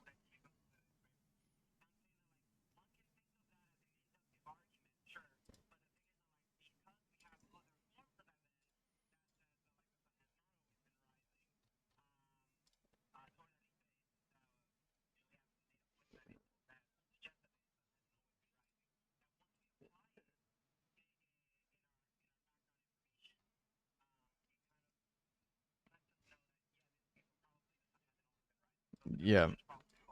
Yeah. So then like I said regarding things like radiometric dating, for example, right? That would be considered something that you guys would use to determine that fact, right? Like determining the fact that there's an age to the universe that's billions of years old.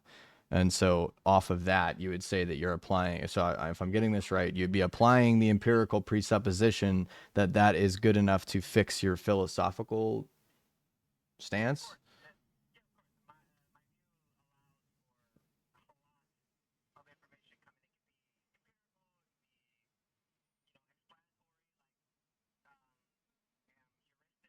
Mm-hmm. Yeah. So I know that it allows for all that stuff, but like, how do you differentiate which parts of those stances are not good enough versus which ones are?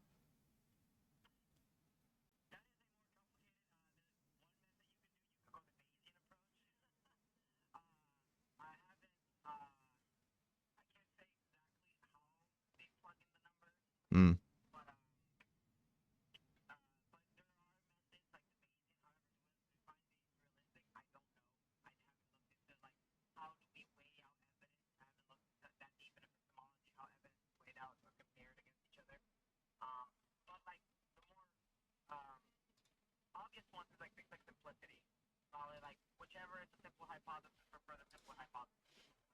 Yeah. So I mean, the issue with like the Bayesian approach though is that like, because I've heard of that one before, people talk about that, is the fact that they also have to presuppose then by itself which forms of evidence would be considered better for certain situations. So, for example, like, uh, they would have to presuppose like, so we'll take the Bible for example, where it says that Jesus resurrected from the dead, right? Empirically, that's not something that you can put a hand on. That's not something that you can physically see through sense data, right? And so in terms of that, then you would then have to choose a different form of evidence to justify something like that happening.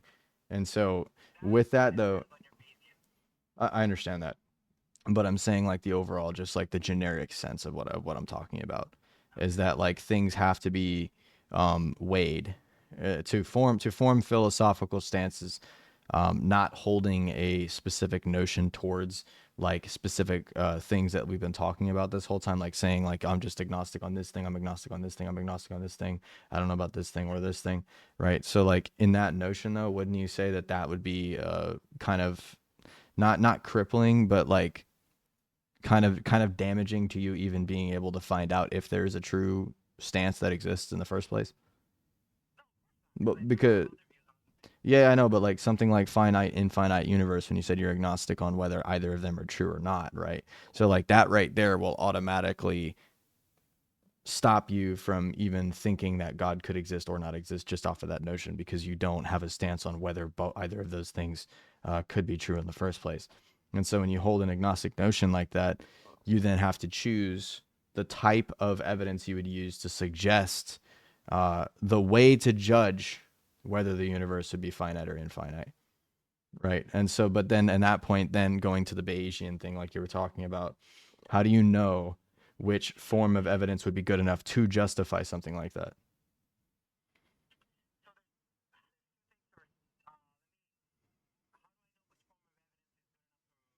Justify the universe either being finite or infinite. Like, how do you know? How do you know what form of evidence has more weight than another in that stance?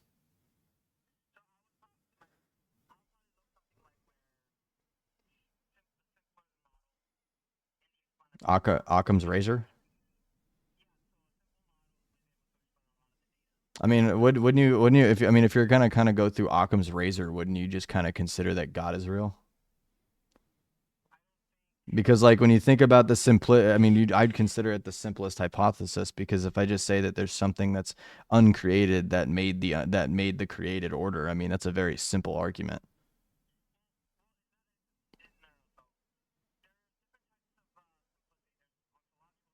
Yes.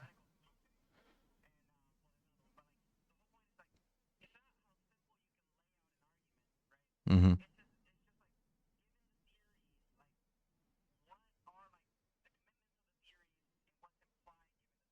Yeah.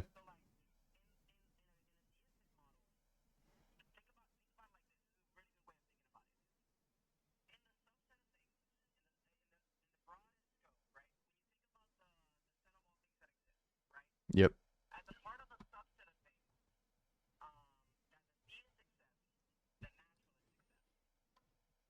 Okay. And then they just get rid of the God part, right?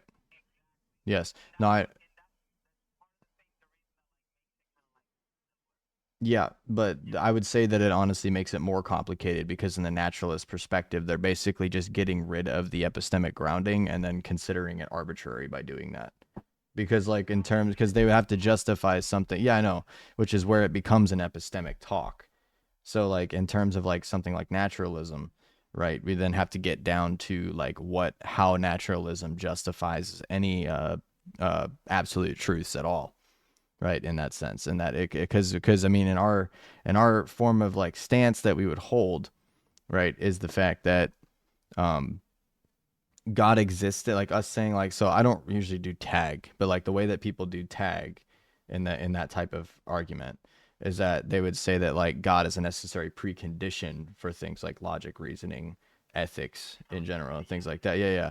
And so like then they would say these things exist, therefore God exists, right? So the premise one is not even a claim. Premise one is the argument for God in the first place, because then it goes into how do things like naturalism justify the existence of an absolute form of something like logic and reasoning. So, like the laws of logic, for example, I don't believe in any way, shape, or form, unless you're like one of those like goofy, like logical pure pluralists or something that thinks that like the law of non-contradiction can be countered.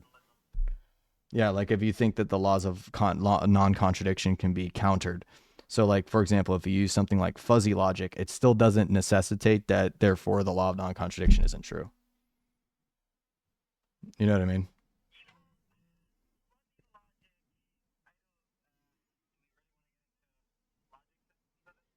No, I mean, I was about to say, I'm just naming a reasoning. I'm just naming a stance that people will take if they don't like to hold to classical logic. Because if people don't hold to any form of classical logic, they'll hold. I like to call it logical. I like to call it logical relativism as a joke. But that's like what a lot of people would hold to avoid that. But then in that point, us debating right now would be useless because in order for us to come to any conclusion at all in a talk, we have to use logic. I mean, us even using linguistics in the first place presupposes logic.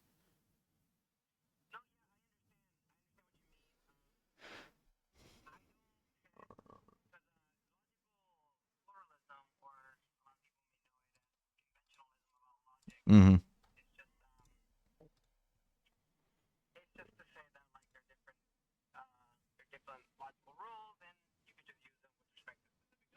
Yes. But that's why I was mentioning something like fuzzy logic specifically, though, regarding how they believe that, like, so for example, the law of non-contradiction or the law of identity, right? That like these things can be gray areas. Something can be A and B at the same time. Yes. And so I believe that there's certain cases where that can be done. So for example, like maybe ingredients for something, right? Like you could say that like if you make 75% of the ingredients for a cake, you have 75% of a cake. That doesn't mean that like you don't technically have a cake. You know what I mean? Mm,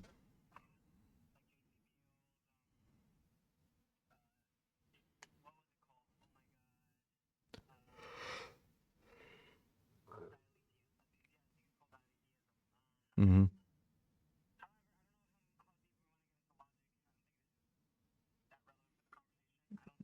No, I gotta. I mean, I gotta. I'm about to say I gotta end my stream here in a couple minutes. But going into a debate like that would be a whole nother thing.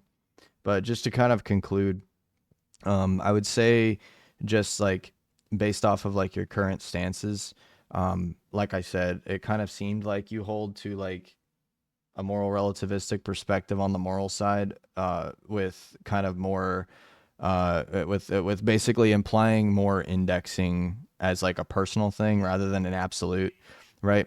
But then, like I said, I would say that that kind of just reduces to relativism in that sense. And then regarding the other stances, like being agnostic on certain other stances, I would say that that kind of just makes it to where those topics can't even really be talked about if you don't hold a position for it. So I mean, like, yeah, I mean, yeah, in that case for sure. But like, I mean, that's when you start getting into like the cosmological stances, right? So like, I don't usually do the cosmological argument, but if you're somebody who says that you're agnostic on whether you're agnostic on whether the universe is infinite or finite, I would say that like at that point, then I would have to go towards more of like a classical theism, cosmological style argument, like like first cause type stuff. You know what I'm saying?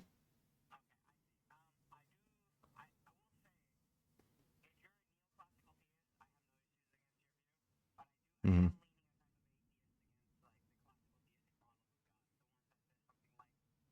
Yeah, and I don't hold things like PSR in a standard way by any means, because like I said, orthodoxy does not hold to things like classical theism, because classical theism is grounded with like natural theology, and orthodoxy does not believe in that. We believe that like the entire holistic paradigm of the philosophy, the church, and the Bible comes together to form the entire paradigm, and then our epistemology would be grounded in the preservation of this entire perspective through time.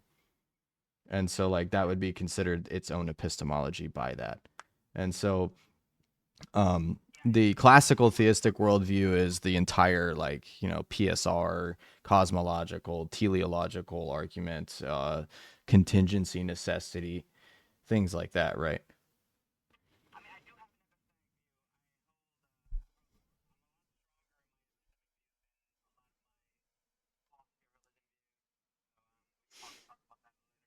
Yeah.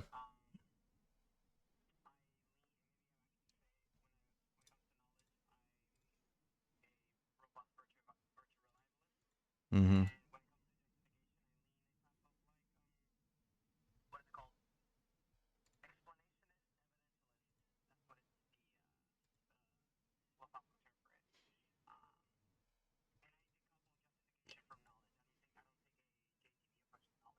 Yeah. Well, I mean, like, so I guess I'll just do one more like question and then we'll cut it out here. I mean, do you believe that all knowledge requires sense data first? You don't have a position on you don't have a position on that? What do you mean?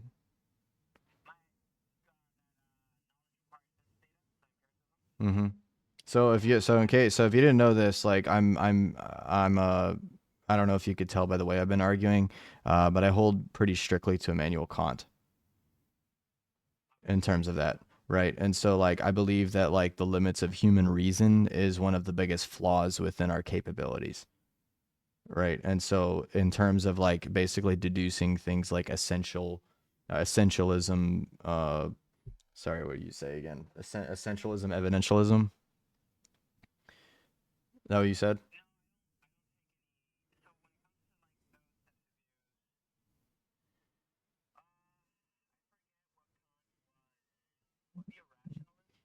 Not exactly. No, he didn't really hold a specific. So he didn't hold any form of dogmatic position. That's kind of the entire point.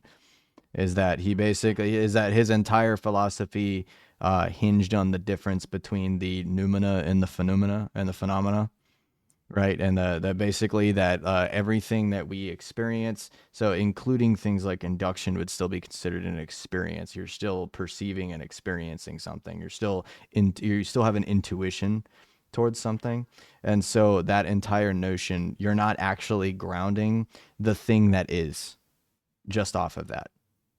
Right. So like for example, if I make a experiential claim about how well that it's a cow, even if I touch the cow, I see the cow, I'm making a perception on the fact that it's a cow, but based on the limits of finite human beings, that we can't actually just justify that that is a cow only off of that notion, that it's impossible to actually ground the dogmatic statement that something like that is an animal. And anyway, yeah.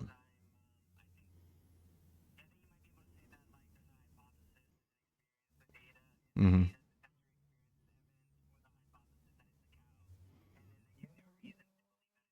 Yeah, but again, that then goes back to empiricism, which is like what the entire critique of pure reason is showing that even using things like empiricism, every form of empiricism, no matter what the study is still experiential. You're still experiencing it. So therefore it has the capability to be flawed no matter what.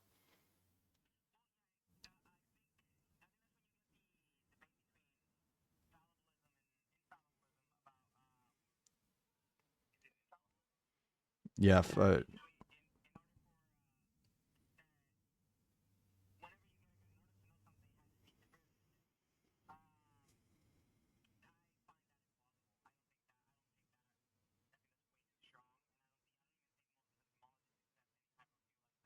yeah. So, like I said, like I hold like a Kantian view in terms of like those types of forms of evidence. But I since I'm an Orthodox Christian, that's paired with the notion of revealed divine revelation, which was our presupposition would be that the divine revelation is the actual knowledge from the noumena that we're capable of understanding, which then allows us then to justify the existence of physical external reality in the first place. The fact that there is a God that has revealed himself allows us to justify something like external reality. And the I mean, we also have this is an entirely different thing that's like completely off topic, but the way that we don't have to worry about things like the intellect being our issue with this is that the Bible talks very specifically multiple times about this thing called the nous, the doctrine of the nous, which is an nous, which is basically the spiritual faculty of us, right? So like we don't believe that all of that is just in the intellect, kind of like how the Catholics hold, because the Catholics hold that everything is in the intellect, absolutely everything. And so, uh, yeah. And so, like, in our viewpoint, we would say that, like, in order for us to even understand anything that would be outside of direct experience, it would have to be something that is outside of um, our perception, our standardized perception to begin with. And so, for example, in the past, a debate that happened within Christianity was a man named Saint Gregory Palamas, one of our saints, was debating a man named Barlam of Calabria, and basically it's called the Triads.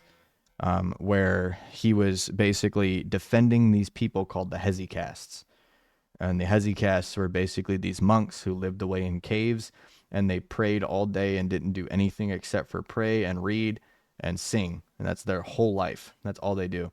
And they basically claimed that they were able to become so spiritually enlightened that they were able to like witness things of God. They were able to like see God in a methodology, right? And so that is where that argument stems from, is the fact that if something like that can happen, based off of the fact that they obviously had to use, empirical evidence to say, hey, this guy said this, so therefore I'm taking in this information right now. Um, that in order for something like that to even be possible, that somebody is actually experiencing God, that can't be something that's just in the intellect. So our argumentation kind of hinges on the fact that yes, if the intellect is truly the only thing that does exist in the first place, um, then technically speaking, I don't even think we'd be capable of knowing that God exists just off of that. Because if there is a God that exists that's uncreated, that's eternal, transcendent to our understanding, then there's no way for us to even actually show that's the case ever, if that makes sense.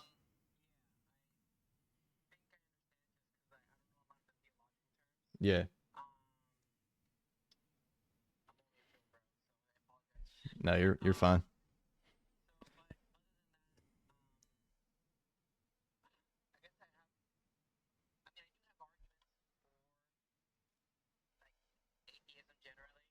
Hmm.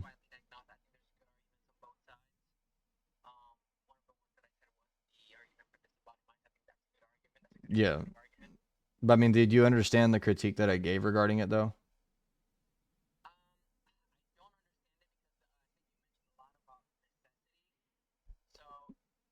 Well, I basically implied that like stating that something hasn't been experienced yet, therefore it might be the case that something is another way. I don't really think that that's even an argument for atheism. I think that that's just a presupposition by saying it that way.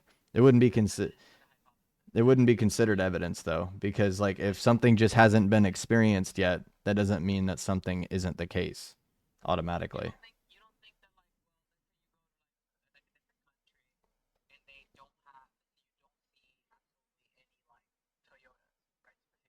Yeah.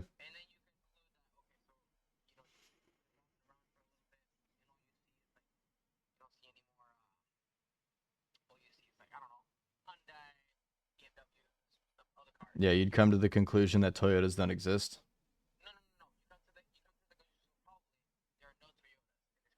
Yeah, but then that's presupposing that Toyotas are something you can even posit existence in the first place.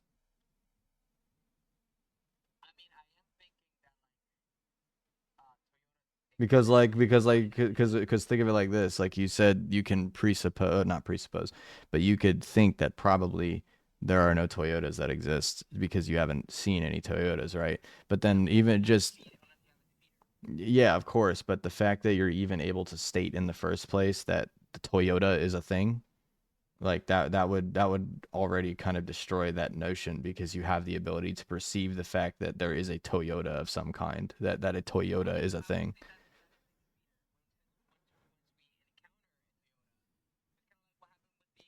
Yeah, I mean, if God was empirically evident, like he ripped open the sky tomorrow, I mean, yeah, I would say that God is empirically evident then in that case, like drop dead reality. But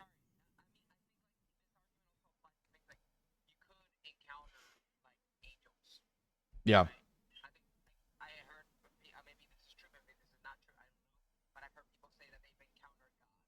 okay.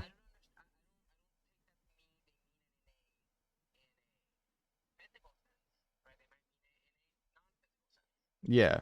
Yeah, usually people wouldn't say that they physically encountered God. They would usually say that they spiritually encountered him because, body, blah blah blah.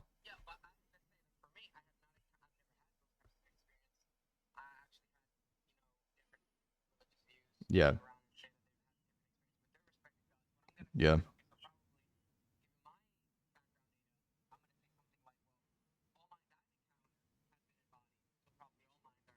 Yeah.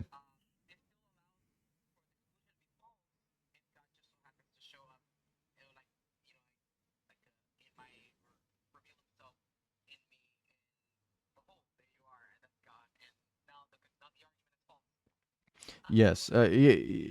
So the thing that I'm trying to say though is that um with that, even if you were to say because I haven't seen God, that's evidence against God doesn't follow.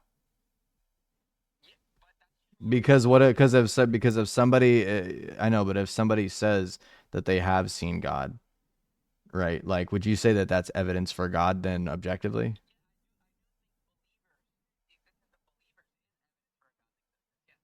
Okay. So then in that case, wouldn't you consider that a counter to people that say that God probably doesn't exist because they haven't seen him?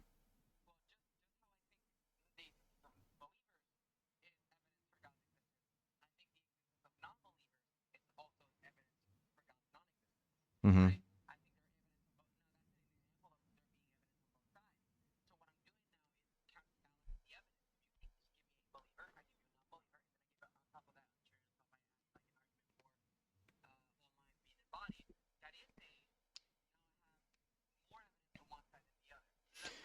Yeah, but the weight would be different though because somebody who is a believer, they're claiming that they have actually experienced and seen something. If you say I haven't experienced it yet, I would say that that doesn't hold evidential weight. That would just say I haven't seen it yet. The somebody who says that they have physically seen it or somebody that they've spiritually seen it, right? I mean, that would be a positive claim, right? That's a positive affirmation of something to exist rather than just saying I don't know, I haven't seen it.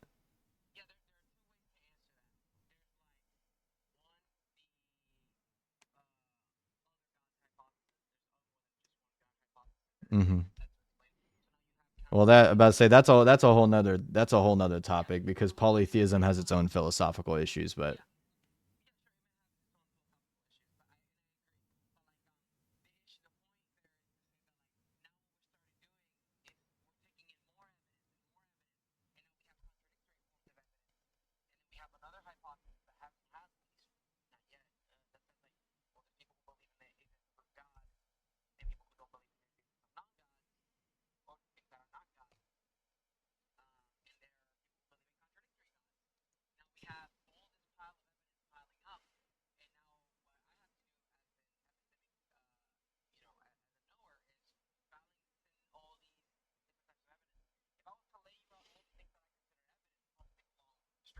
yeah, but that would kind of go back to the Bayesian thing, right?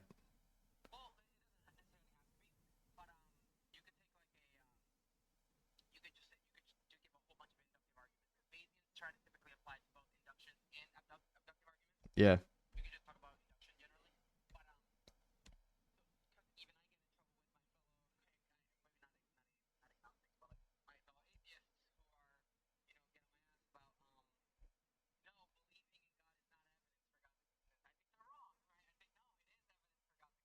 yeah. But the point that I was trying to make though is that like not experiencing versus somebody experiencing, like at least in my understanding, like because like I said, I don't think I hold any more weight in this, but I'm just kind of giving my viewpoint here. That if somebody has experienced something and somebody has said I haven't seen it yet, I would say that that holds different weights of evidence. I wouldn't say that they're equal. Okay. Yeah.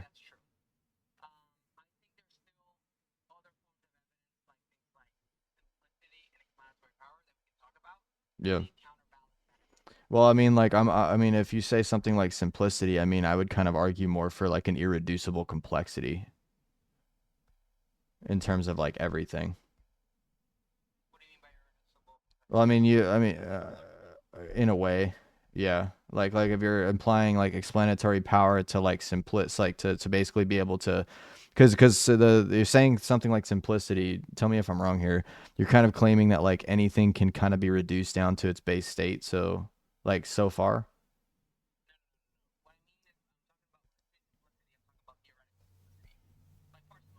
Mm-hmm.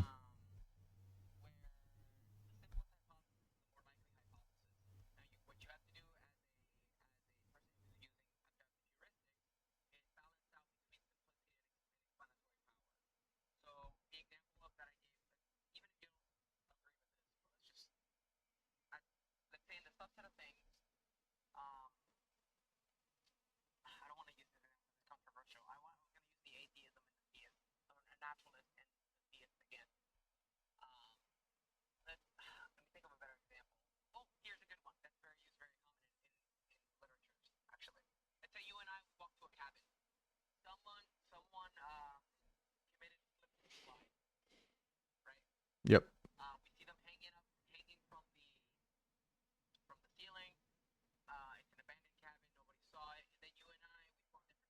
Oh, I see where you're going now. I would be claiming that it's Schmurder, and you would say that it's Schmuicide because of the fact that the man is hanging. It's the simplest explanation, right? Yeah.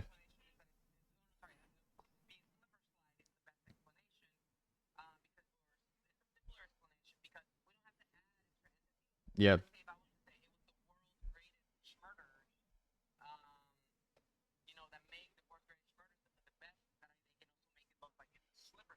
Yeah.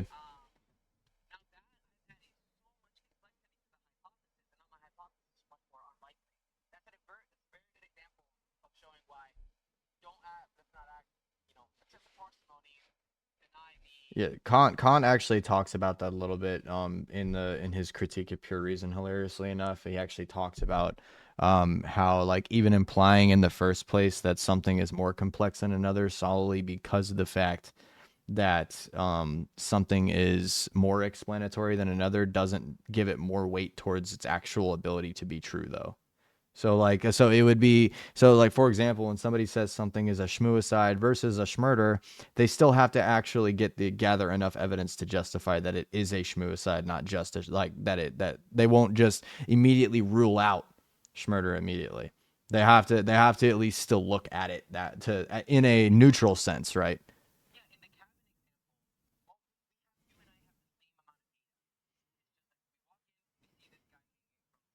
Yes. Which is why Kant posits the fact that like that's when the debate would have to happen. That's when the debate of how what would be the best case scenario with what we have at the moment, but then how do we actually know that we can come to a drop dead conclusion on one of them?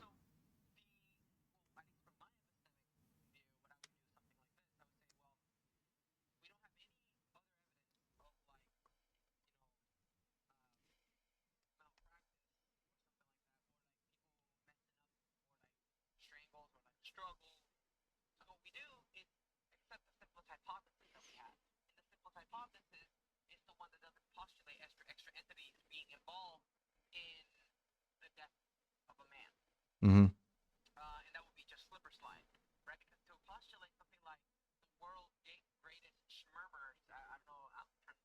Yeah, yeah.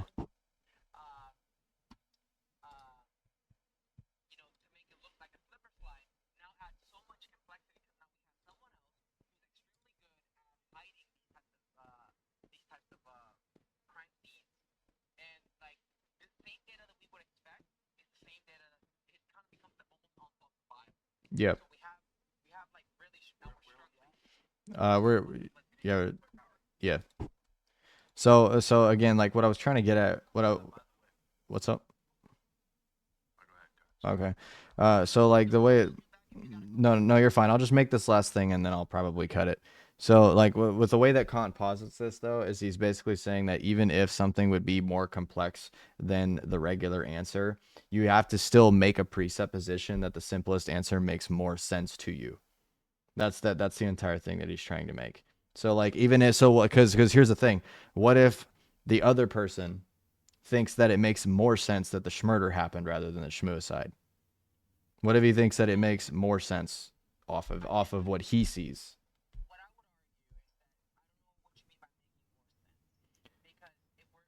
Well, it's like it's a subjective opinion, right? So like people are so like we both have subjective opinions about what is currently happening right now as we see this scene of a man hanging from a ceiling, right? And so being able to basically come to a conclusion via simplicity that therefore it's a shmuicide rather than a schmurder, would be considered it'd be epistemically unjustified by itself because you're presupposing the fact that the simple answer is the correct one by default.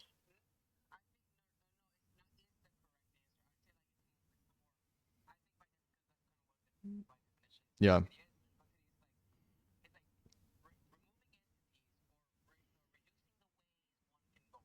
Yeah, but the thing is you yeah, but you still have to presuppose that removing entities makes something more likely in the first place. I know, but that would be what the critique is though, is how do you actually justify that the simple answer is more likely? Just say, but because you're saying you're removing the entities and making it more simple, therefore it has more weight. But like, how do we actually get to that in the premise? We don't have that in the premise. It's just it's the precept. No, I cannot.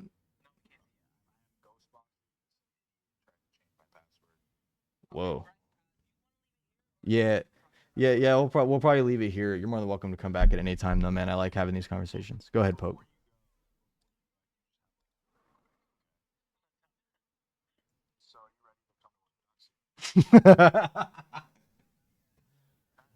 It's all good.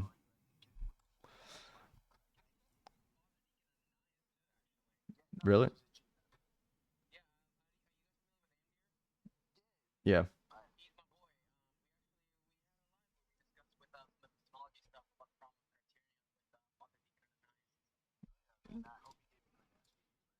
You talking about Chisholm's criterion problem? Yeah. Nice. That's a good talk.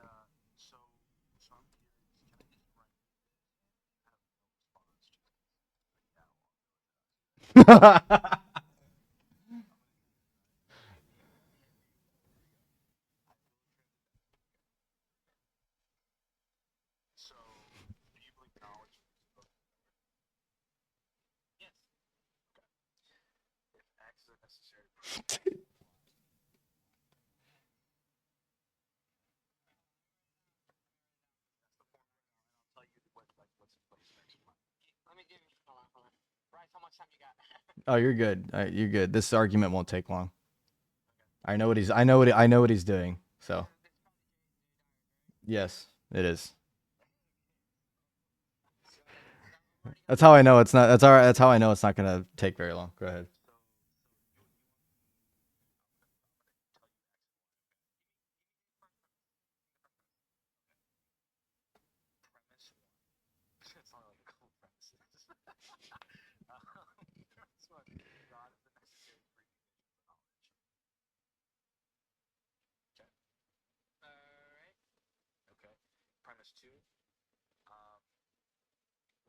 Knowledge exists.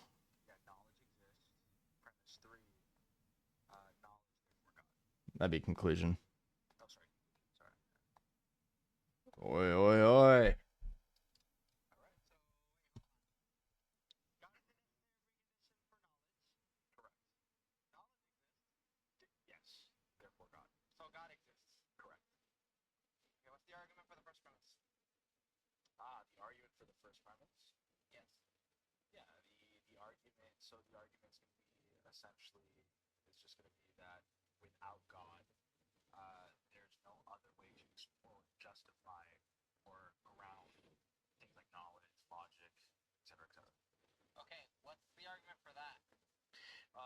This is why I don't run this shit anymore, Pope.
Some ortho bro shit, man.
Bro is not Jay Dyer, bro. You are not running this correctly. Oh my god.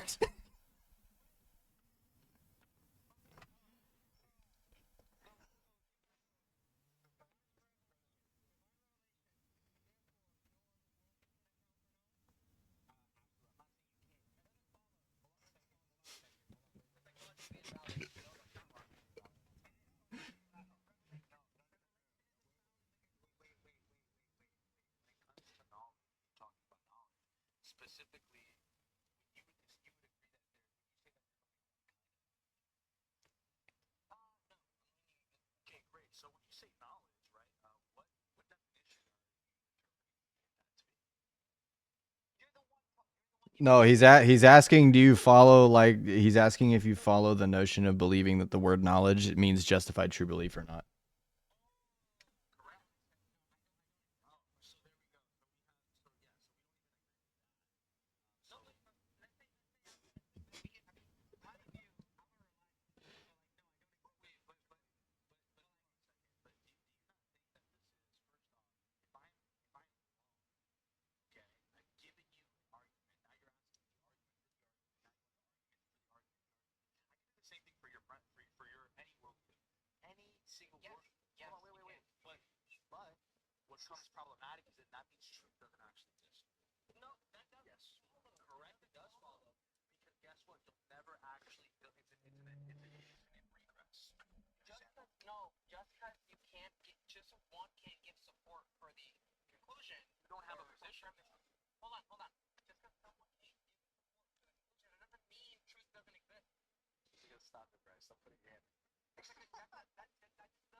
You're not doing good enough at being Jay Dyer, Pope. You're supposed to, every time he talks, you're supposed to be shut up or I'm gonna boot you.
Become orthodox, bro. Straight up.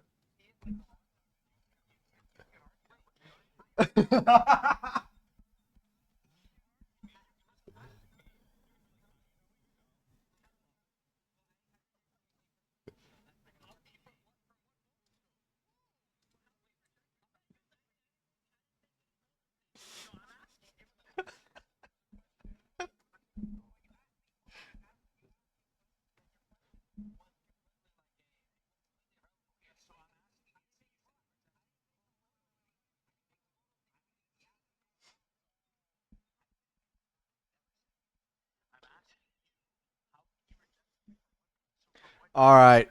All right. I said I was going to end the stream 30 minutes ago. This is freaking stupid. Yeah.